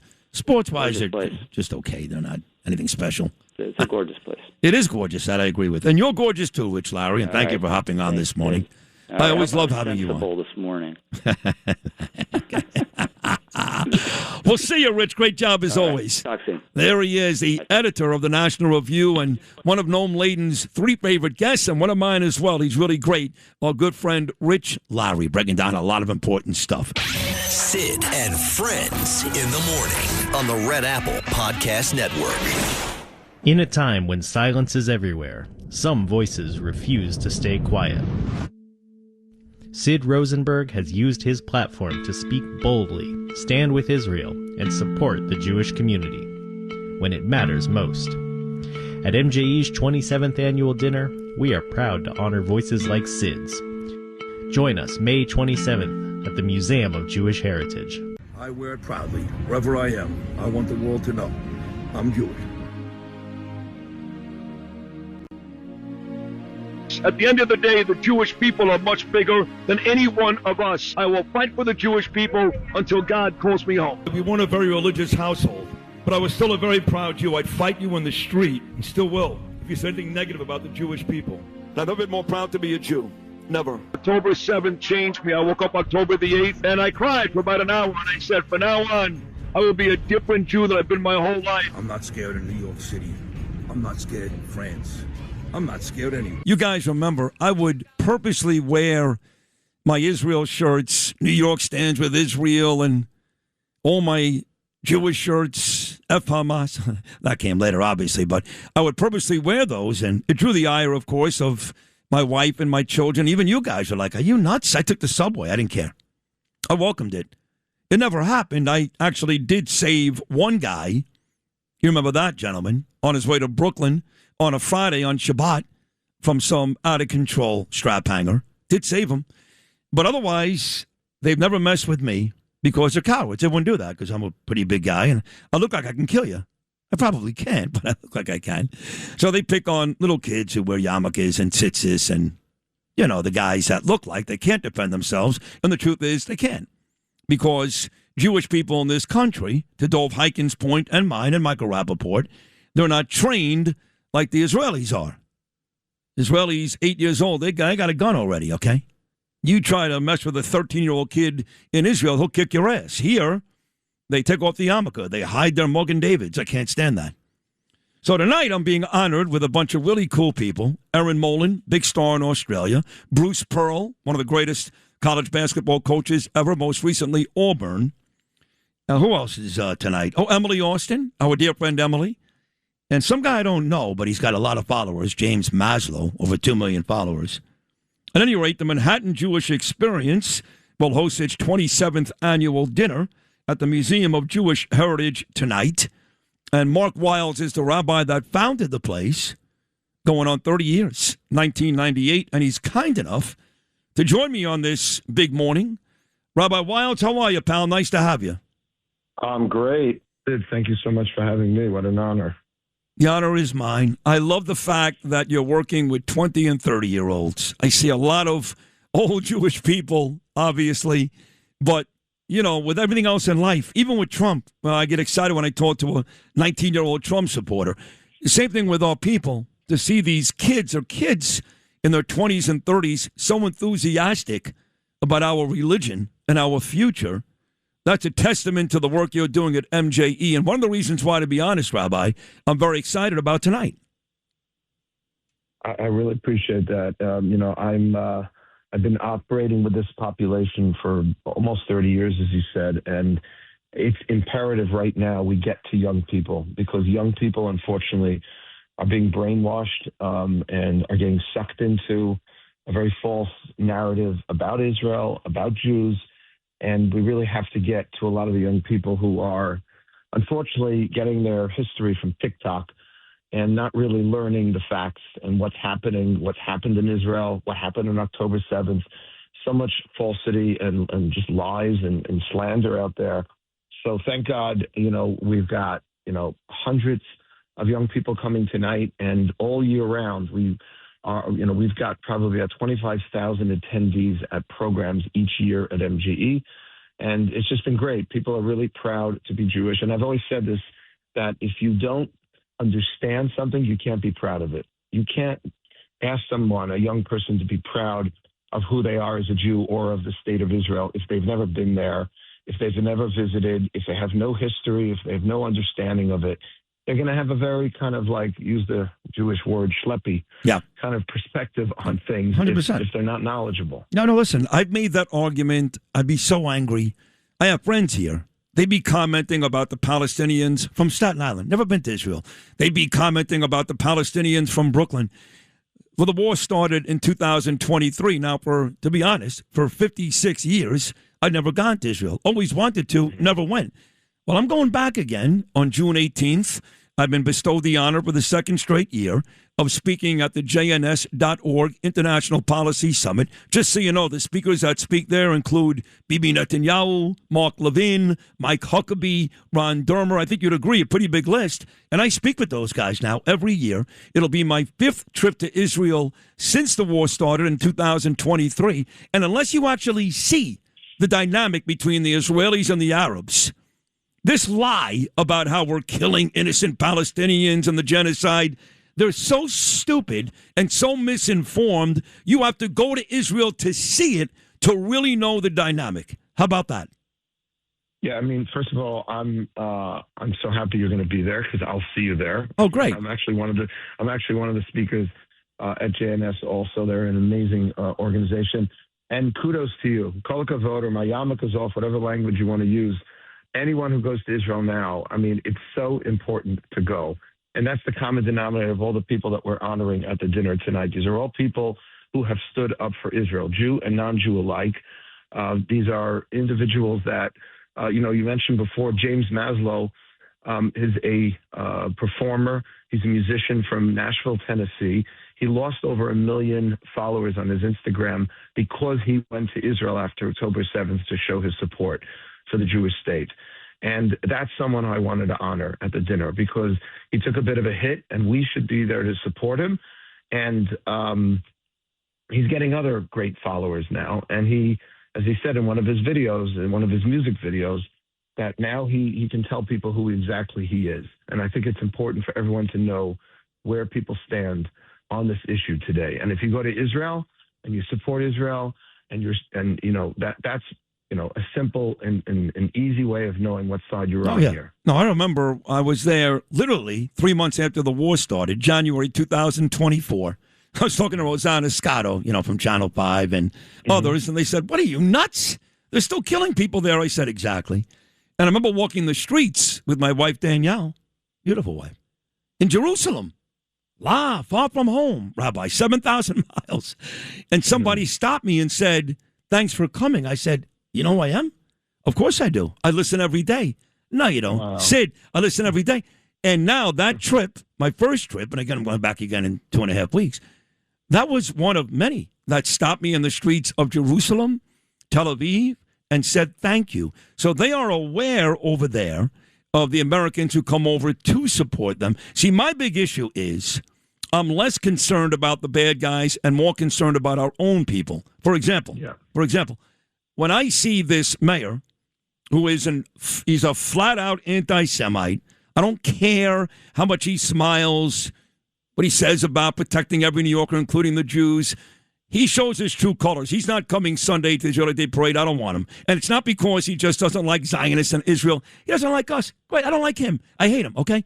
But when I see rabbis from the Satmar community like Moshe Indig and these others tweeting about what a great guy Mamdani is, or this moron reform rabbi saying yesterday, thank God for Mamdani and his 26 million against hate crimes. Well, yesterday when we have a rally outside of Gracie Mansion and across the street a bunch of Orthodox Jews saying on ABC and CBS last night that Mamdani's not the bad guy. I'm sorry, Rabbi Wildes, but if we can't fix our own community, how will Jews ever be safe? Yeah, I 100% agree. I mean, we have to start with our own. If we can't understand and know who we are ourselves as Jews, and we can't stand up for ourselves, and then we can't expect anyone else to come to our aid. And by the way, I was at the rally last night against Mamdani, and I walked by that group of Hasidim, and I honestly don't even consider them Hasidim. It's the Neturei Karta. They're a group of fringe. I wonder who's paying them, honestly. They stand out there at all these rallies. They've been there for years. They're really not representative. I happen to have friends, and colleagues who are in the Hasidic world, and they're embarrassed about them. They're really not a good representation. And then on the far left, you have some crazies also. On the far left, what we have to go after really is the silent majority of young Jewish people that have not been educated and have not been inspired as to who they are and what Israel means. And we have to inspire and we have to educate. And that's what MJ is doing. And I really want to thank you, Sid, for coming tonight, because you're going to be adding just a lot of enthusiasm, a lot of encouragement to a lot of young people who really need that, what we call in Hebrew, chizuk, which is important strength. That's right. And you know what I bring to the table, and I mention this all the time, I'm not Orthodox, I'm not religious. Sorry. I don't keep kosher. I don't go to shul on Shabbat. I don't wrap the tefillin every day. I'm not proud of any of this. I'm just telling you the way it is. And I'm telling you, Rabbi, that there's a lot more Sid Rosenbergs out there than Rabbi Wildes. There's a lot more of Jewish people They'll go to shul on Yom Kippur like I do, on Rosh Hashanah. They'll have their Pesach Seders for 2 nights. And the rest of the year, they're very proud to be Jewish, but they're not wrapping tefillin every day. And those are the ones in mass numbers that I represent, and I'm proud to represent them and tell them it doesn't matter. Like, I've gotten tweets from people who say, oh, Mr. Big Mouth, you're Mr. Jew now. All of a sudden, you're king of the Jews. Where's your yarmulke? I'm like, doesn't mean anything. Yarmulke? I don't wear one. If you do, great. If you wear tzitzis, great. I don't. But I'll tell you this. You attack a Jewish person, I'll be the first to punch you across the face in the street. I want that guy more than the guy who wears a yarmulke. How about that? Yeah, you know what? I want them both. That's fair. Sid and Friends in the morning on the Red Apple Podcast Network. Amazing Congressman, Homeland Security did so much for our 9/11 victims and families. I just love the guy. And I got to tell you, Pete, sitting there in Hudson Valley, Rockland County on Friday, Nassau County, well represented in that front row. And I believe President Trump called out about 2 of them. You had Bruce Blakeman. I know he's running for governor, but he is a Nassau County executive. You had Janine Driscoll, who's now been in these studios, running against Laura Gillen. You had Mike LaPetri running against Tom Suozzi. Nassau County, well represented in the Hudson Valley on Friday, Peter. Yeah, I tell you, Nassau County with Joe Cairo, Bruce Blakeman, Janine Driscoll, Michael Petrie, I mean, they are really established themselves as the base of the Republican Party in New York State and indeed nationwide. I mean, if you look around the country and you start comparing Democrats, Republican registrations, who does the best? I mean, Joe Cairo has done a phenomenal job. Bruce Blakeman, what a leader he is. He's always been, but he's really emerged now. People know who Bruce Blakeman is, and the more they know about him, again, the better it's going to be for him and for the state. Janine Driscoll is running, I think, an outstanding campaign. She was on your show. She did a great job. She really is a combination of, like, every person, a regular person, but yet incredibly intelligent at the same time. A great mother, a great wife. Everyone knows her, loves her. So, and Bruce, I mean, he is just doing a phenomenal job. Also, let me throw in something else, as long as we're talking about Friends. The story you're talking about, the New York Post, about the co-op and the Israelis and the boycott. The reporter covering that, Kyra Breslin, is Jimmy Breslin's granddaughter. Is that right? Is that Kevin's daughter? No, Kevin's her uncle. Father is James Breslin. Kevin and James are brothers. Right. And again, a great guy. He's a great guy, and he's been so proud of her all along. Aww. And this is like her first major job, and she's really stepping right up. So it's. I said she'll be known as the good Breslin. I knew her grandfather Jimmy, and depending on what day of the week it was, either he loved you or he hated you, or he wanted to take on the world. And but James is a great guy. Kyra from the Senate, I know her, is really very talented and a very nice person. Oh, but that is. Back to Nassau. No, you're right. We have what Joe Cairo is saying, and also Jesse Garcia in Suffolk County, is that you have to go out and work it. You can't just pick a candidate and have her run in November. You have to. This has to be. It's 24/7. Anytime you go to Republican headquarters, Joe Cairo is going to be there, and it's around the clock. It is 24/7, and it's a business, it's a profession, it's something that you have to be proud of doing. But you can't just come in the last minute, get a couple of people with some money, run a candidate, and expect to win. You got to be out there. We have at a moment's notice, Joe Cairo can have 1,000 people coming out in the streets to work a campaign, and that's what you need. You have to be committed. You can't just do it. Like as a spur of the moment, or as a second job, or as a pastime. It's serious business. You got to be at it. Yeah, I'm looking at Suozzi, though, because, again, I agree with everything you say about Joe Cairo. I love the guy. He's really funny, too. Every time he speaks, he makes me laugh. But Suozzi, for some reason, and I don't dislike Tom. I just know he's a phony, but he's not a bad guy. But he does appeal to both Republicans and Democrats in Nassau County. And he did win. He beat Mazi Pilip, and then he beat Mike LaPetri last time. Some story surfaced about Mike, who I like a lot. I saw him on Friday. We took a great picture together, and some story surfaced about, I don't even know what it was, some resume nonsense. It doesn't matter. But it does seem like Suozzi appeals to both parties in Nassau County. Is that a stretch, or is that accurate? No, Tom has positioned himself in the center, but my point is, when it comes down to it, on really key votes, he's going to vote with the Democrats. And that's the reality. Listen, I have nothing against Tom. I've known Tom over 30 years. But the fact is, despite what he says, he is a Democrat, and the Democratic Party today is not what it used to be. Now, occasionally he will break off, but the fact is that they can count on him on the key votes, if nothing else, just to organize the Congress. But Tom was, I guess, the mayor of Glencoe. He was the county executive. He lost the county executive, and he lost when he ran again for re-election. And then he's lost several times. He's run for governor. So he's not invulnerable, but he's a strong candidate. You can never, ever take Tom Suozzi lightly. And, again, he's serious about his job. But I think, again, Michael Petrie can do it. He has that type of dynamism that's needed, and he will be a committed Republican down the line. Bruce was great on Friday, Pete, and he was great to me. He actually gets up there and he starts naming people, and he goes, hey, Sid Rosenberg here, and I was on the other side of the room because, again, just to the right of the podium where Bruce and Lawler and Trump spoke, you had all the big dignitaries, all the big shots. I was on the left side of the room, okay? And there were some pretty cool people around me, people like George Holman and Ed Day and those types of folks. So he starts looking around the room. Hey, you Sid here. And you heard like this big round of applause. And he goes, Sid. He goes, he's great. He goes, you all listen to Sid, right? And you hear this huge applause again. Chris Boyle sent me the video yesterday. It's great. So I really appreciated Bruce Blakeman doing that. But more importantly, that's silly. His speech was great. He outlined all the dangers of even considering, forgetting about voting, even considering voting for Kathy Hochul. It's been a really rough couple of weeks, and President Trump went after her pretty hard. I'm not sure if you saw the whole thing, but he said, said the same thing to me on my show, on the air, just in January. He said, Sid, Kathy calls me at night, says all these beautiful things, and the next day, the very next day, she'll kill me in the press. So he said at this rally on Friday, he goes, Kathy, be ready or be careful, or whatever he said something directed at Kathy Hochul, which said, here comes Bruce Blakeman. Kathy didn't like it.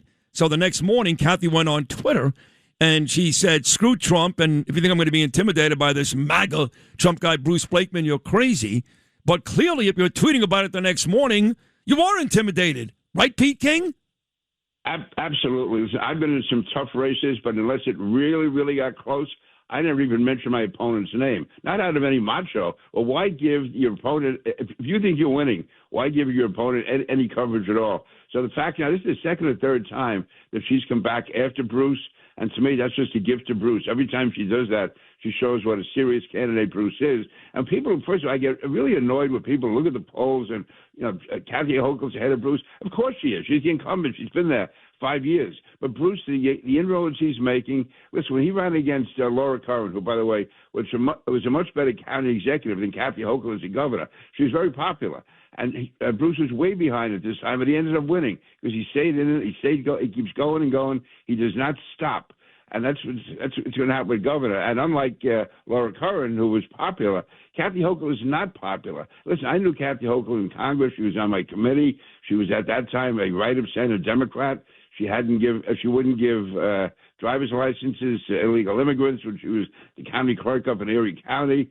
She really didn't involve herself with the left wing of the party at all. Then she becomes lieutenant governor and governor, and she went further to the left than Andrew Cuomo ever thought of being. So there's no real a moral compass for her. There's no political compass.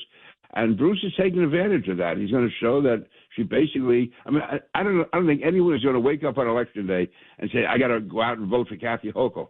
They may say they're going to vote Republican. They're going to vote Democrat. They're going to be anti-Republican. But nobody is going to be for Kathy Hochul. Well, Bruce is going to have people who really want him. He's able to engender a lot of personal support, not just political support, but personal support. And again, I go way back with Bruce, and my daughter especially. She and Bruce were very friendly. They were really partners on the town board, and they're both councilmen in the town of Hempstead. They had incredibly close relationship. Bruce and his wife Sigal will be over at my daughter's house often. We'll be getting together for dinner a lot. So we've known Bruce going back many, many years. When I was a kid, for a while I lived in the east end of Queens in Cambria Heights for a couple of years.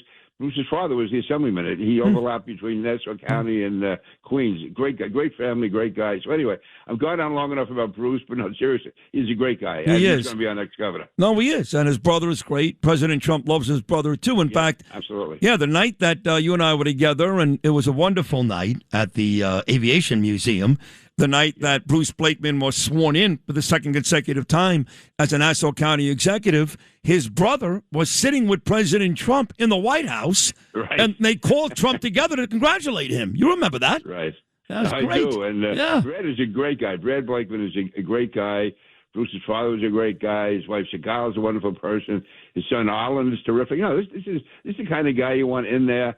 And Bruce has been through it. You know, Bruce has run elections. He's won. He's lost.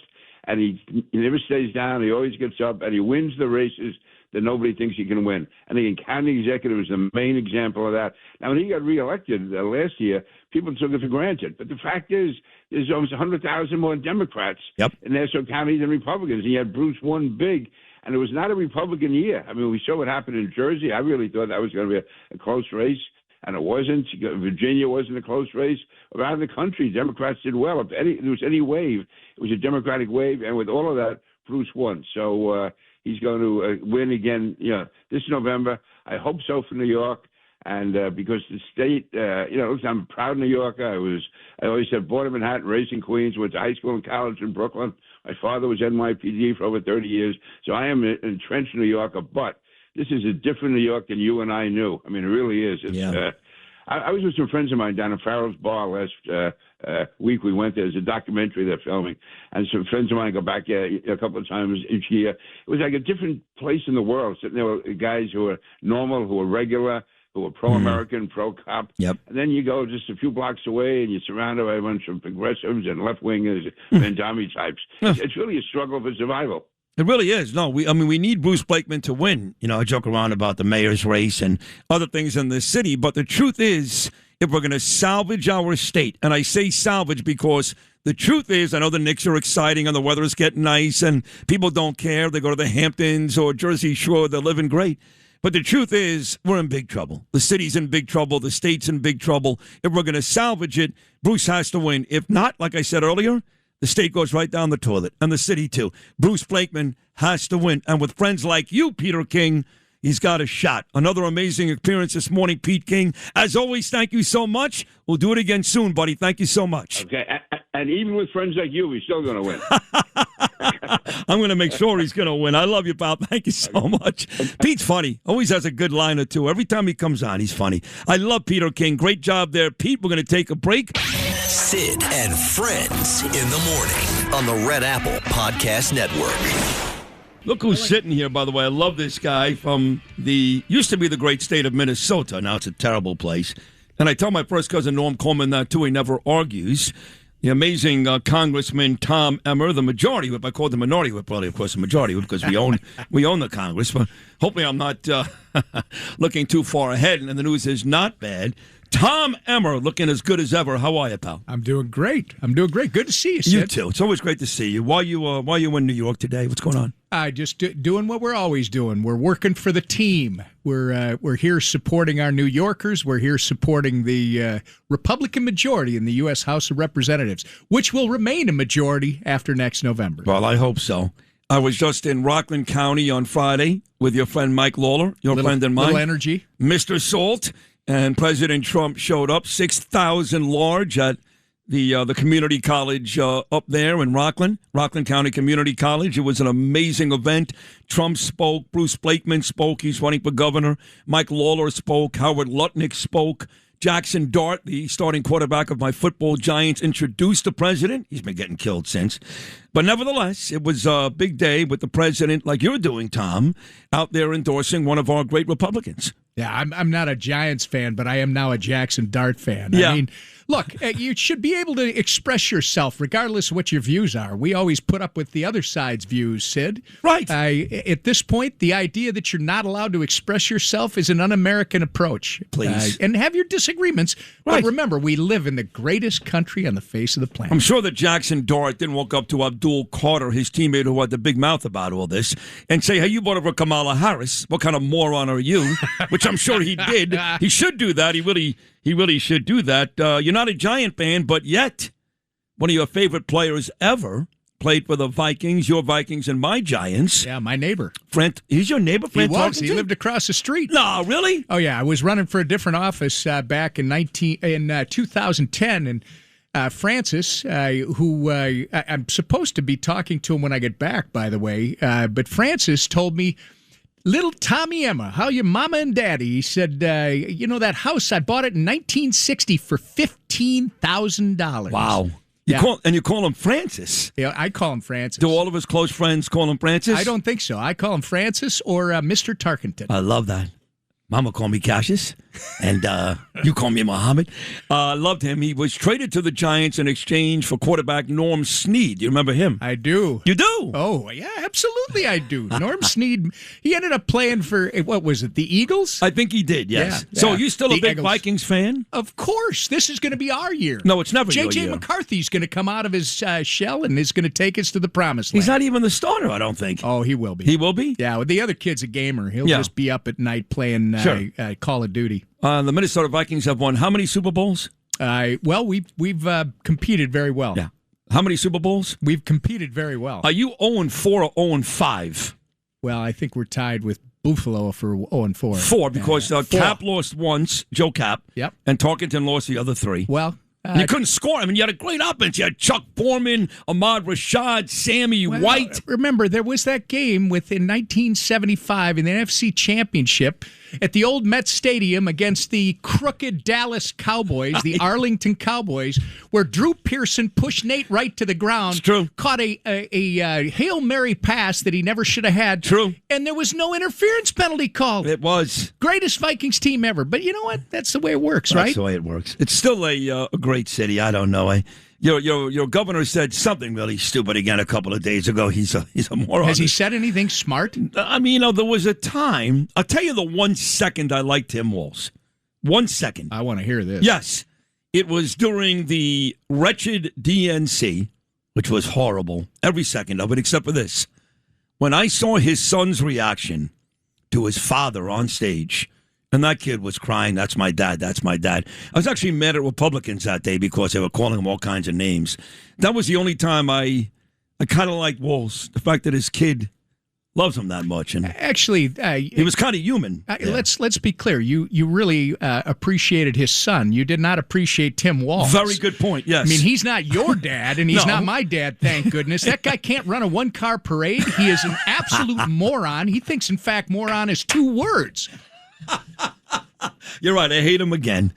But do I hate him as much as I hate Jacob Fry, the Minneapolis mayor? I don't know. Do I? Small Fry? Yeah, Small Fry. Small Fry. He's is a really bad guy, too. Did you see what these guys did on Monday? It's a Memorial Day holiday I to saw. celebrate the men and women who have made the ultimate sacrifice. I'm going to jump in. for you George and me. Floyd. They went to George Floyd. Well, it's a criminal. It's a drug addict and a career criminal. I know. That they wanted to celebrate instead of our. Jacob Fry tweeted 6 times about the deceased criminal. And once, very vanilla about our soldiers and their families who made the ultimate sacrifice. I've been saying it for years. We've got murals here in New York, Tom. Statues. This guy was a scumbag. He was arrested 9 times. He put a gun in a pregnant woman's stomach. I don't think he died of a fentanyl overdose, but he was certainly on drugs that day. Either way, this is the person we turned our country upside down for, whether he was murdered or not. This is the person that, like you said, 6-7 years later, demands the respect from the governor and mayor in Minnesota. We got other bad people there. Keith Ellison's a terrible person. Yeah, he's bad news. Who's man. good besides you? We got a lot of good people. If you go look at the presidential heat map from the 2024 election, it's on the Minnesota Secretary of State's website. You will see all red in the state of Minnesota, except for a blue dot in the Twin Cities metro area. And by the way, another blue spot up in the northwest angle, which has more moose than people. Is that like Eau Claire? What is that exactly? No, that's up Canada. That's way up. Way up in there. fact, there's a stretch that is Canada and then goes back to Minnesota. It's like 60 miles, I think. So you're telling me, Tom Emmer, outside of St. Paul and Minneapolis, that the rest of that state is basically red? I am. Tim Walz was reelected with 52% of the vote. He only won 13 of 87 counties. The 74 counties that he lost, Sid, he got 37% of the vote, including his hometown where Trump beat him by 30 points in his hometown. It is the 13-county metro, and by the way, that is not all blue. It's probably 52-48 or 54-46. Really? Yeah. I am shocked by this. So was the last Republican governor, we haven't had one here in forever. It's been all the way back to Pataki. You remember that. I do. Now, hopefully, Bruce Blakeman will be that guy. Pawlenty, is that your last Republican governor? Yes. He was pretty good, right? He was. That was the last one. Yes, it was. Norm Coleman didn't run for... oh, he did. He lost to Jesse Ventura. He did. It was rigged. They rigged that election. Well, they rigged it, but Jesse did a good job getting all those young kids. And there was a time there when Norm was running for everything. Even Hubert Humphrey Jr. couldn't win those races. Let's get back, though, to what you're doing every day in Congress. Well, let's get to Texas. Okay? Here's Cornyn. Now, as far as I know, Cornyn has never said anything bad about President Trump. He votes with the president over 99% of the time. I know Trump is frustrated and angry with the House and the Senate. I know that. But Cornyn didn't seem like the type of guy that really irked President Trump. Yet the president goes out, endorses Paxton. Paxton wipes the floor with this guy. And President Trump is showing every week now, Tom Emmer, if he endorses you in the GOP primary, you're going to win. No, it's pretty clear. But we said this for years now. Donald Trump's endorsement matters. And you know what? I'm not going to play the rear view mirror stuff. There was a battle that took place in Texas last night. The primary's over. The people have spoken. And now this argument, which I understand in a primary, well, this guy can't win. I'm a better candidate. And, you know, you're going to have to. No, if you're from Texas and you don't know who Ken Paxton is, then you're really not from Texas. He's been through everything in Texas.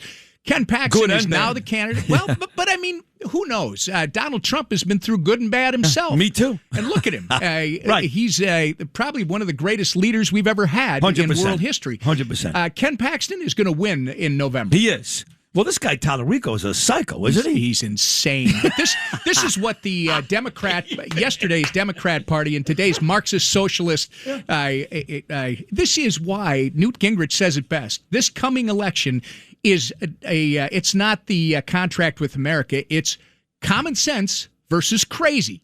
You got common sense, which is Donald Trump and Republicans, or you got crazy, which is these people. They think boys should be competing with girls. I mean, you got Tim Walz, who's putting tampons in boys' bathrooms, Unreal. high school bathrooms. I think it's even easier. It's good versus evil.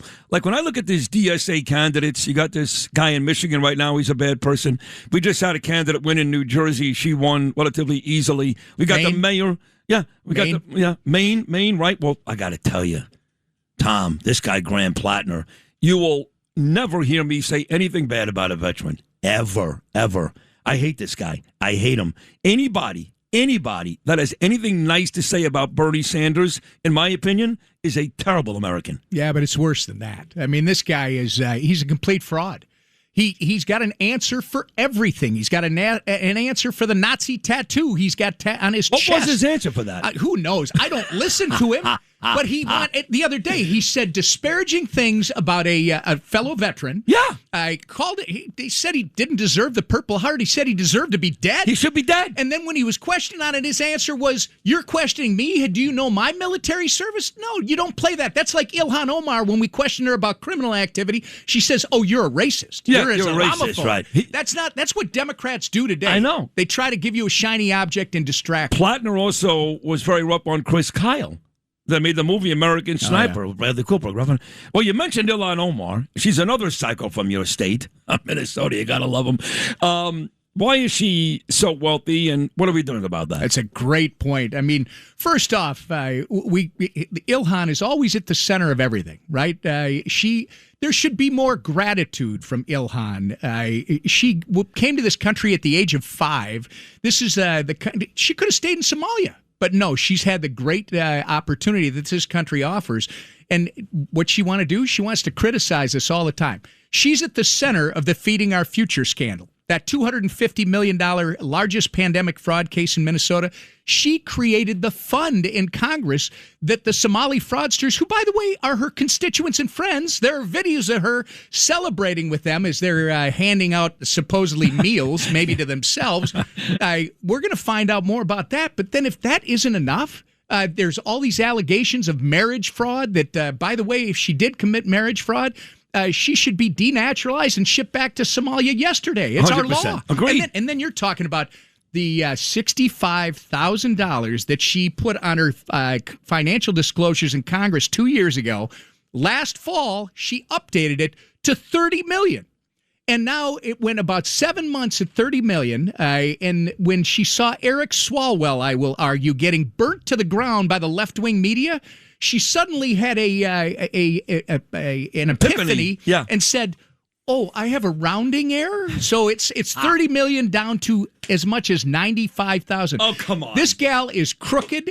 This is not just bad fish. This is bad smell. Bad smell. It stinks. This is the majority whip out of Minnesota, Tom Emmer, but we can't get rid of her. I know the censure thing. People get all excited. It doesn't do anything. No, it you doesn't. Basically you get to yell at her in the chamber. You go, you're a bad person, and then she goes right back to work. No, the only way that this is going to happen. Somebody asked me last week if she should be forced to testify in front of Congress because she's ignoring subpoenas. I'd rather see her testify in front of a criminal jury after she gets indicted. My constituents and people all across this country ask me all the time, Sid, when is someone going to be held accountable for all the money that's been stolen? Well, isn't Todd Blanche, is that basically what he'd be doing? Look, I know the president was not happy with Pam Bondi. He likes her. He loves her. All great. But Blanche, you got to say, is doing everything he can to make the president happy. Even going after Jim Comey, which is a no-win. That's a loser situation. Why can't he do something? But wait a second. Let's say the James Comey thing. He's going after him? No. This was a grand jury indictment. People need to understand this didn't happen because Todd Blanche suddenly had the big job. Now he's going to go after James Comey. They had a grand jury going for weeks, if not months, and they took testimony. They created the claim that they built the indictment, and then they did it when it just happened to be Todd Blanche. It would have been Pam Bondi as well. All right. How much do you guys miss Marjorie Taylor Greene? Be honest. It's her birthday today. Happy birthday, Marjorie. No, it's not. Really? Oh, yeah. It's her birthday. That is so ironic. Yeah. How did somebody that loved the president, and I know she had her battles with all of you guys. I mean, I remember the first time I actually met Mike Lawler. He said, watch out for her. I swear to God. D'Esposito, same thing. You know, they say that about Lawler. They tell me all the time, watch out for that guy. Well, they say he's a rhino. They say he wants amnesty. He wants all these crazy things. I love Lawler, but not true. No, not even close. But what happened to her? What do you think happened? I don't know. You know what? What happens to people when they go to Congress in general? I mean, is there a different kind of air there, especially over in the Senate? Think about the Senate. They're attacking our president right now for they call it a slush fund that would give private citizens in this country access to funds, compensation when their government attacks them, right? These are the same guys that last fall said Arctic frost. You remember that mess? Sure. They gave themselves a private cause of action where senators who were impacted by Arctic frost could sue for up to $500 million. But no, now we're going to put a fund in for the American citizen. It's good enough for the senators, but it's not good enough for the citizens. This is what we're dealing with every day in Congress. What kind of job? And I love this guy. I love him. I do. But I talk to people every day that some love him, some don't. What kind of job is Mike Johnson doing? I think he's doing a great job. Great job. I tell you what, you got to grab a hold of that wheel. I don't care what your background is. If you got that job, you got to grab a hold of the wheel, and baby, you got to hang on. And do not panic. You got to drive straight ahead. Doesn't matter what storms are in front of you. Doesn't matter what you encounter. You just hold the wheel and go straight through. And look what we've been doing for the last couple of years. Exactly that. And Sid, they count us out every time. But I will tell you, people will tell you in Washington, it's probably the best leadership group that you've seen in the House in years in terms of getting things done. We've got 1, 2, 3 extra votes, and we're getting more done than Republican majorities in the last decade that had 247 members. Imagine that. So you tell me, you may not like somebody, you may disagree with them, but the proof is in the results. I love Mike Johnson. I love you. I think you're just amazing. I could watch you and listen to you all day. You're hypnotizing. You really are great. So tell me then on the way out here, because you got to go to Fox News and speak to Brian Kilmeade. Tell me what you guys are looking to do over the next couple of months, besides the obvious win the midterms. I mean, when you're in that chamber, bills and those types of things, what are you guys looking to do? Well, I think our great president is going to lead the way with Iran. Right now, they're trying to skewer him because he is the president of peace. He's doing it again. I mean, he has completely decimated the biggest terrorist regime that we have known in the last 50 years. The Iranians have killed more Americans than any other terrorist group on the face of the planet in the last 5 decades. Donald Trump has ended that. I mean, their military is decimated. He is now trying to negotiate a peace agreement, which is going to be peace on our terms. If that happens, Sid, you're going to see the billions of dollars that have been invested over the last several months in our economy because of the big, beautiful tax bill, as the president calls it. Those billions of dollars, now we will pay attention to that. Gas prices will start to come back down. People will start to pay attention to all the good news that is in the economy. And guess what? We're going to hold our Republican majorities because we have something to run on. What is the other side doing? Nothing. They're doing the same thing they did back in 2024. I know. Nothing. Save America Act. Is that going to happen? It better. I mean, I'm a House member. We've sent it over there a couple of times. I think it's up to the senators to get their act together and get that thing across the floor in one form or another. So you don't think the whole filibuster discussion, nothing's going to change there? Or do you think something's going to change with that? Look, you can't just keep using the filibuster and the parliamentarian. You got to take a vote. Stop hiding behind these things and take a vote. I can tell you in the House, the reason we get things done is because I'm tired of hearing over and over, I just need a little bit more time. Guess what? The time runs out. It's the moment of truth. You're going to show everyone in America where you stand on an issue. You're either with us or you're against us. That's what they need to do in the Senate. Final question. The Timberwolves are out. Sad exit again. So now you're going to have probably Oklahoma City. They're the reigning champs. They're up 3-2. I don't see San Antonio winning a game 7 on the road. Probably Oklahoma City, Tom Emmer, take on the New York Knicks. You are currently sitting on 49th Street and 3rd Avenue, not very far from Madison Square Garden. Oklahoma City, New York Knicks.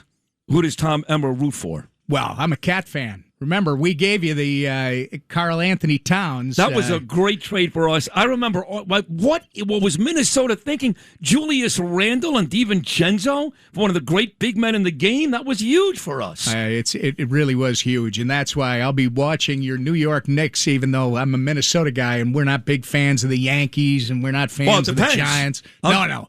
I'll give you a Minnesota guy right now that is a fan of all those teams. Norm Coleman. Well, of course. But that's a different thing. I mean, I guess you grew up in Brooklyn. That doesn't really count. It doesn't really count. You were actually born in Minnesota. Sadly, I've got 7 kids, and 2 of them are Yankees fans. It drives me crazy all the time. Is that right? Oh, yeah. But that's everywhere. Cowboy fans, Yankee fans. I mean, let's be honest, Tom. It's hard to be a Minnesota Twins fan these days. When your kids were born, if that was the Kent Urbeck, Kirby Puckett era, it might be different. Sid, we were supposed to win 10 games this year. We're almost 500. No, I know. Yeah, you guys are actually much better. But you're not going to win a World Series anytime soon. No, I don't know. Do you care about winning championships in Minnesota? What's soon in the next decade? I don't know, 30 years?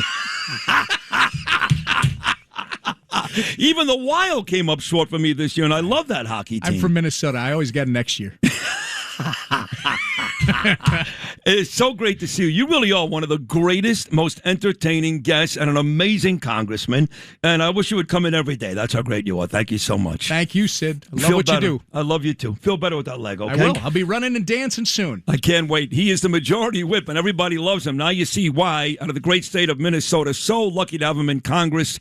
I love this guy, Tom Emmer. We'll take a break. Sid and Friends in the morning on the Red Apple Podcast Network. Best defense attorney in the world today, usually on Fridays, but he was in Germany last Friday, so he hops on this week on a Wednesday morning. My guy, Jojo. Tack, good morning, pal. How are you? Good, brother. How you doing? You're back in the United States, right? Yeah, for a day or so. Then we head over to Italy for my son Matt's wedding. So yes, get married. So the whole crew's heading over, Tish and the kids and everyone. So we have his wedding on Saturday. Mazel tov. I know I called you last week or maybe 2 weeks ago and you were getting your tuxedo fitted. How'd that go? Not as well as I would have liked. I thought I was a size 32. Apparently, I wasn't. But that's okay. What town in Italy is Matthew getting married in? Ravello, a place honestly I've never been to, despite all my years of Italian football and all that. Ravello's in near the Amalfi Coast, near Napoli. So beautiful. It's supposed to be a beautiful place. I'm sure it is. And, so you never even went there when you owned all those soccer teams. You never went, huh? No. Yeah. It's like a vacation. It's a destination spot. It's right. Not, one of the. I don't even think they have a soccer team. So it's more of a place where like a beachy place. Go for place. Right. Exactly. Well, so the towns that when you had your soccer teams, I think you were in Catania at one point, right? Where else were you in Italy? Well, I started out with AS Roma. I was the vice president there for 4 years, one of the biggest clubs in the world. Put that deal together. Then I became president of Bologna. We won the championship there. Became president of Venezia. We won back-to-back championships there. Then went to Ferrara. I wasn't at Catania, but we never closed that deal. So I was down there for a little bit. But then we went to Spal and Ferrara. Oh, that's right. That's right. That was the grand finale. That's right. And then when you were running all those teams and winning and on magazine covers all over, and they were knighting you, Sir Tacopina, your friend there, Mike Piazza, he got involved in soccer in Italy too, right? Yeah, my buddy Mike did. He didn't listen to me really as far as the perils of Italian football. It's not for the weak of heart, and really there's a lot of. Honestly, I wouldn't recommend it for anyone that is sane. It's a difficult place, and Mike trusted people that convinced him to join and come into the league. And I was telling him that he really had to surround himself with the right people in the know, people who weren't just his friends, because you get eaten up over there. And Mike got, unfortunately, Mike's a great guy. I mean, a terrific guy as a person, brilliant, obviously one of the greatest players of all time. But there he had a rough run. They ate him up. A real rough run. Yeah, they ate him up. Yeah. So are you, we'll move off soccer in a second, but yesterday, right here, Pier 17, South Street, Seaport, they announced the 26-man roster for the American team, and Weston, McKennie spoke, and no one knows who that is, and Christian Pulisic spoke. No one knows who that is. And people are very angry that Diego Luna didn't make the team, and no one knows who that is. But I was saying no one. I mean, look, there's millions and millions of soccer fans around the world. It's the world's most popular sport. It never took here. They tried with Beckham. They're trying with Messi in Miami, but it never took. But, listen, during the World Cup, you're going to find every bar on 1st Avenue, 2nd Avenue, 3rd Avenue packed with raging Americans and Europeans rooting for their teams. Are you crazy American during this World Cup, or do the Italians have a team? We used to have a team. I think they've disbanded their team. I mean, I think we're competing in the Special Olympics, the Italian national team. I don't think they're in the World Cup. I mean, they've missed their 3rd World Cup in a row. So it's the most disgusting thing I've ever been involved in. I've been involved in the Italian Federation, the Italian Soccer Federation's executive committee, and I have a seat there. And I have just about had it with that. I mean, the Italian Soccer League, we have 4 world championships, Italy, okay? Second most to Brazil. They've missed the last 3 World Cups because they can't qualify. And that is just one of the most ridiculous things. It's crazy. Yeah. I mean, you have a country that lives on soccer. It has been one of the most dominant countries in the history of soccer. And for the last 3 World Cups, that's crazy. 16 years. Right. 16 years front to back have not been in the World Cup because Italy is so fatalistic in everything they do, and it's not a good place to do business. By the way, I think I think the 2 guys I just mentioned playing for America, McKennie and Pulisic, both play in Italy. Yeah, they do, and that's the problem. Italians stop developing their own talent, their young players, and they bring in the best players from all over the world to play in their big teams. The top 10 goal scorers in Italian football, Serie A, there's not one Italian on that list, not one, and therefore. That's an ominous sign how the World Cup team's going to do, how the national team's going to do. Honestly, I could care less, Sid, to be honest with you. Soccer is in my rearview mirror. It was never my favorite sport, hockey, baseball, football. Right. But it's in my rearview mirror. And once I put something in my rearview mirror, it is in my rearview mirror. I don't look back. I don't look at it. And I could care less about the World Cup. All right. There you go. Of course, I hope the United States of America wins the World Cup, but that's about as likely as, me scoring a goal for the United States of America in the World Cup. You're not even playing. Right. So let's get to a guy we both root for, President Trump, and he's got these legal cases going on now. I mean, it's I don't think people realize this because you got to be keeping score, really.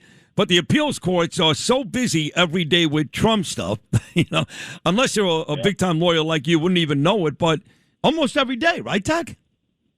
Yeah, I mean, it's becoming really something to see because, look, appeals courts are now controlling the narratives here, okay? And appeals courts, and they're dealing with so many cases for President Trump.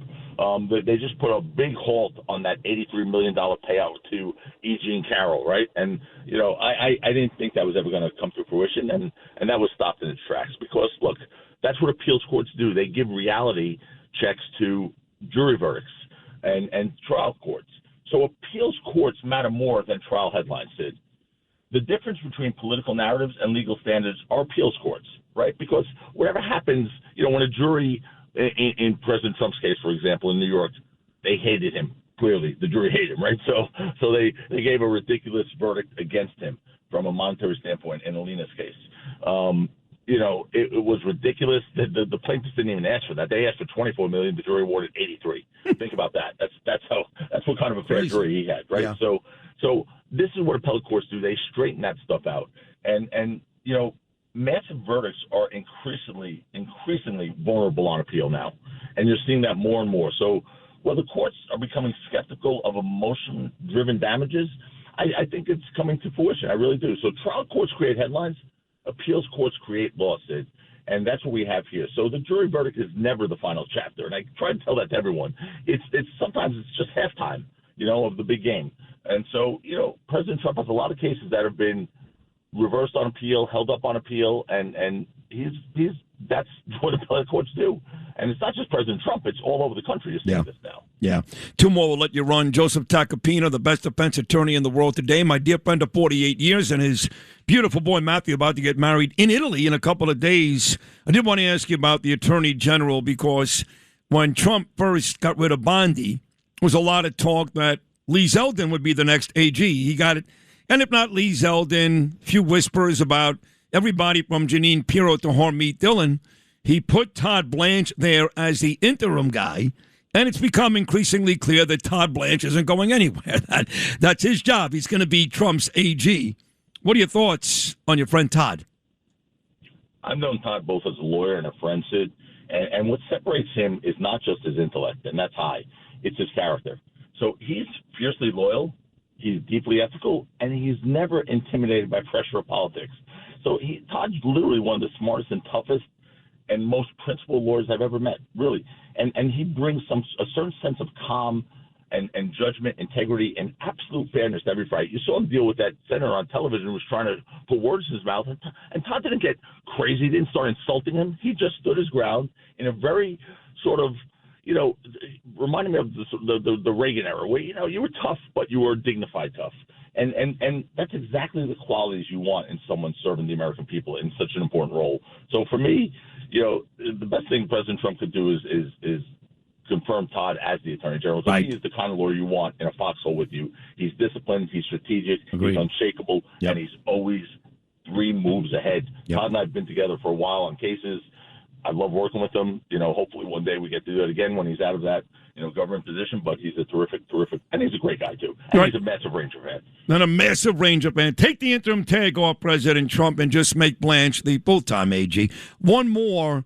I bring on all these people to talk about the war, and of course you're known as this attorney, but you've got this amazing Army experience. That's why you were in Germany last week, and you got a lot of friends. Real friends in high positions, and your analysis of Iran has been spot on. You've been practically perfect, okay? And it's not your job to be, political analyst on foreign policy, but you've been spot on. And you use words like stuck and these other words, months ago, and I started using them, and boy, it looks more and more every day like you're right. So whether we're talking about drone warfare or AI, new ways to fight and to combat fight.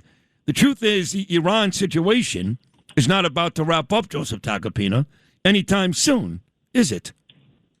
It's not, Sid. And, look, I don't take any pleasure in saying this, and I'm not necessarily wanting to be right here. I want the United States of America to come out on top. I want our military to be safe and successful, and I want the president, because he's our president, to win, right? And I want us to win this war. It's now a war. It's different. When we're not in a situation where, we've declared victory already a couple times, and that was premature. We're in a position where we are a bit stuck. The strait is a problem. Our munitions are low. We're trying to resolve this with a deal, but we honestly our credibility is been questioned by our enemies, and what I mean by that is we've already said there'll be no deal, other than unconditional surrender. Then there is a deal. Then there's no deal, and there's a ceasefire, and then there's no ceasefire.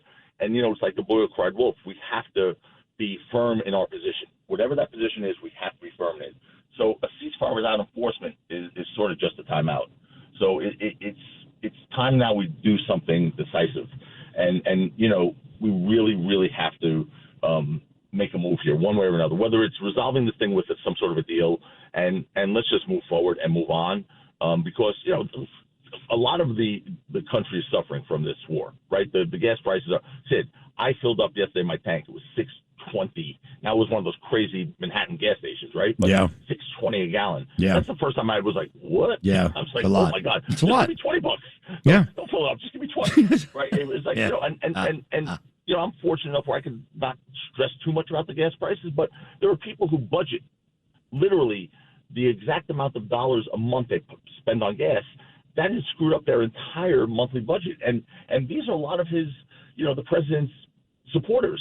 And we have to get that fixed before the midterm election. No, we have to. And look, and I'm not a war guy. You have a relationship with the generals and the Army. Greg Kelly, sir, but I'm a pretty smart guy. And the only way out of this is a deal because to really claim victory and win, we're going to have to kill a lot of people. What do I mean by that? Well, you got to send our troops in there because some of that enriched uranium is in those mountains. You can't get to them with planes. So now we're going to lose. We're going to lose our soldiers, which Trump can't afford to do that. If you really want regime change there, you're going to kill more civilians. Trump doesn't want to do that. To really take over the strait, it's going to require more bombing and more military. People are going to die all over that country. That's the last thing Trump wants, but there's no other way to win. Am I wrong?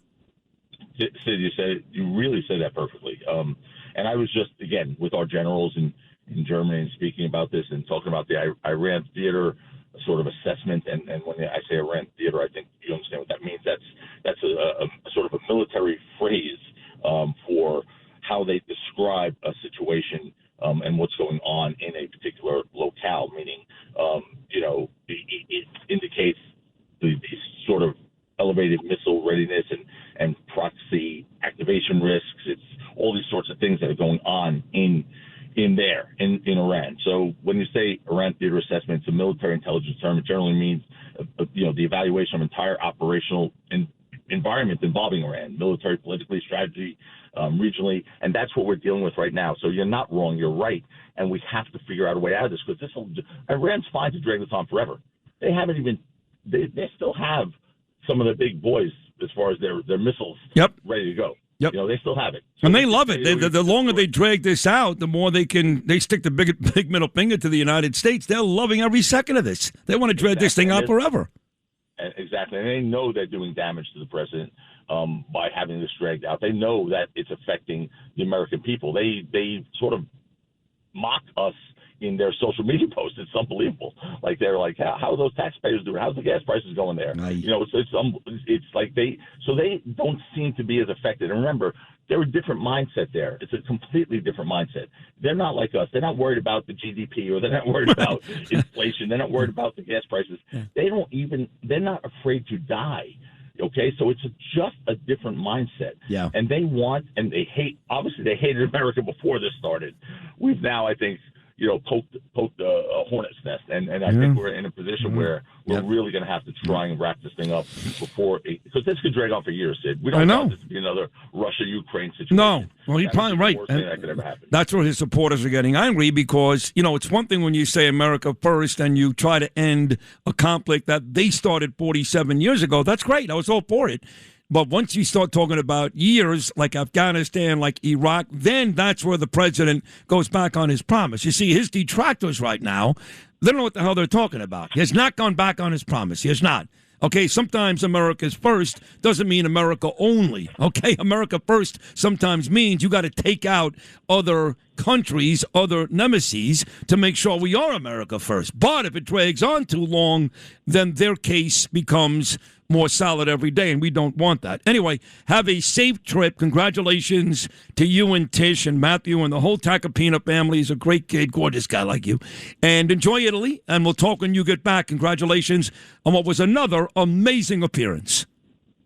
Okay, my brother. Thank you very much. Say hello to the family. You got it. Love you. Joseph Tacopina right there, the best defense attorney anywhere in the world, and my dear friend, I'm proud to say, of 48 years. Sid and Friends in the morning on the Red Apple Podcast Network. And WABC. The Sonny and Cher show. What's the name of that kid again? Chastity or something like that? That's right, yeah. Oh, Chastity. Yeah. Well, she's a boy now, though. I think so, yeah. She got a bigger penis than Justin. Is that true?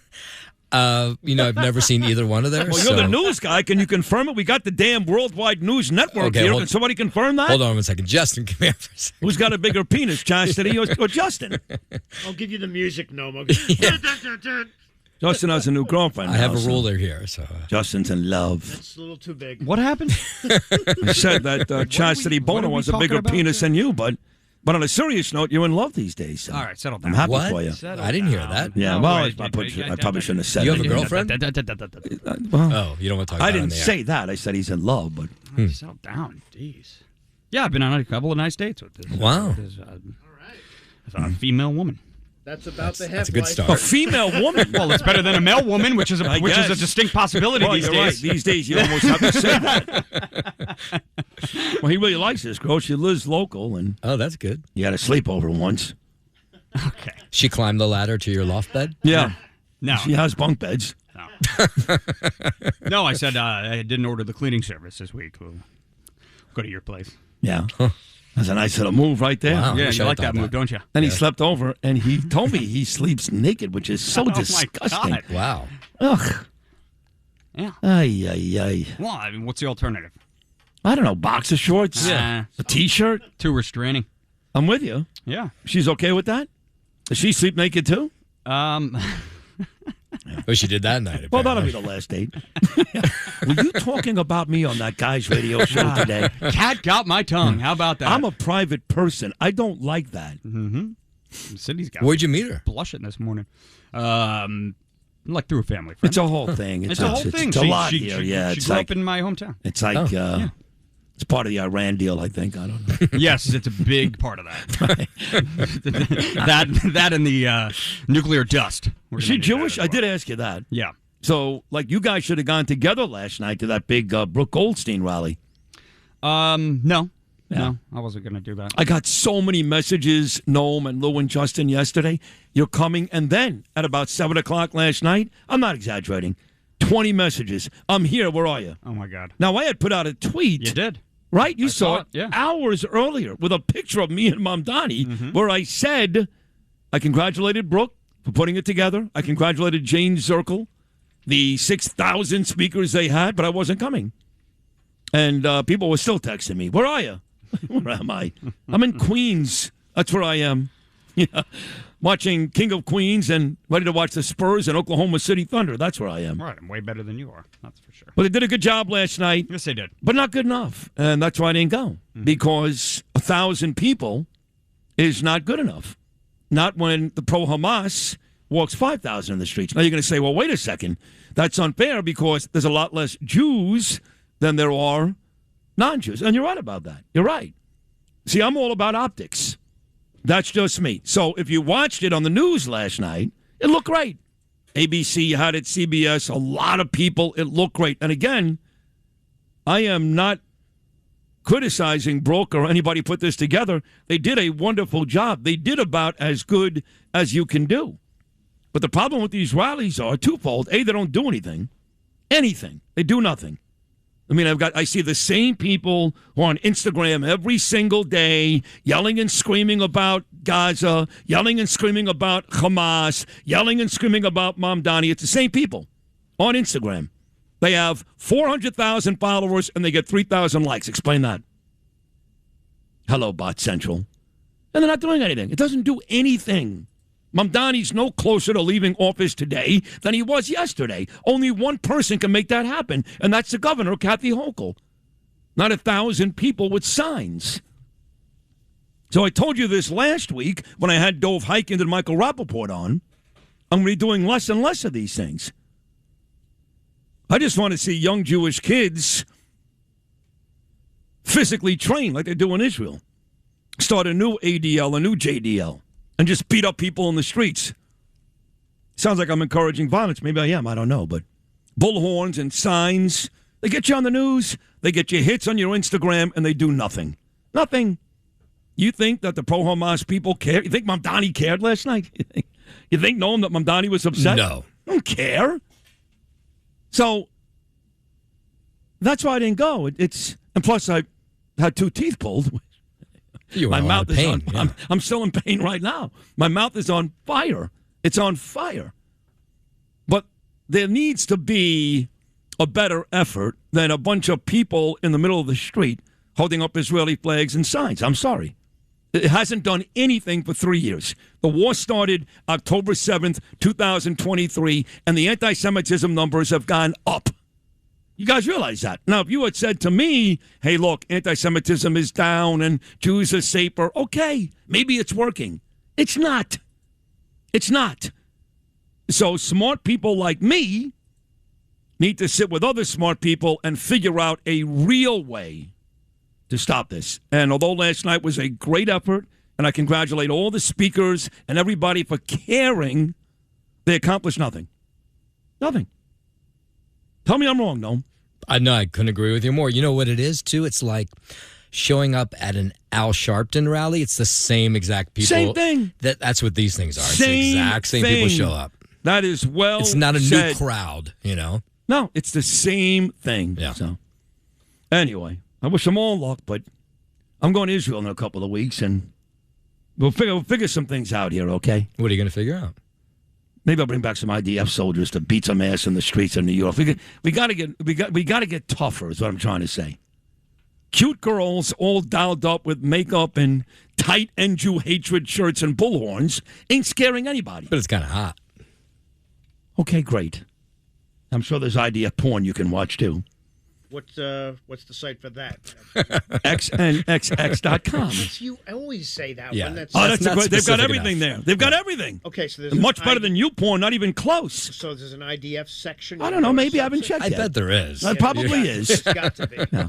Oh, there's gonna But you be. know what I'm saying? I mean, they come out there. This is the Jewish rallies. You can't make this up.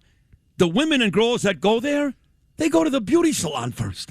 I mean, they're not out there punching people across the face, looking to draw blood. They're getting their makeup done. Well, they got to draw eyes to their cause. Well, that's the whole thing, and that's where I get frustrated. It's about how many likes am I getting on my Instagram today? How many hits am I getting? It's all nonsense. It does nothing. Anyway, Scott Lebeto's coming up next. He is a badass. He does do stuff that matters.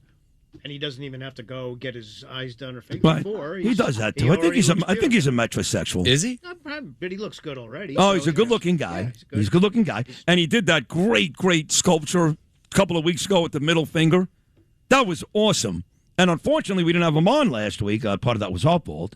But I wanted to congratulate him on that. But he's the guy that makes stuff happen. I think he was there last night. He lent his support. It was a waste of time. But he does make stuff happen. When I talk about the real fighters in New York, and I don't need to patronize Scott Lebeto. He does nothing for me in terms of my career. I just love him, and I consider him one of my best friends and a real fighter. So that guy, he's coming up next. Sid and Friends in the morning on the Red Apple Podcast Network. My friend Moshe Spern is here, and he's a big macha. Thank you, Sid, for having me. Good to see you. What is your title again? I'm the president of the United Jewish Teachers. Okay, the United Jewish Teachers. So you got an important position, and you're great, and your tweets are great at Moshe Spern, right? Yes. And we've been to a couple of events together. I know you were at Yaakov Searle's event at the Young Israel in Queens. That's correct. Is that the last time or only time I met you, right? I think so. I believe Yeah. so.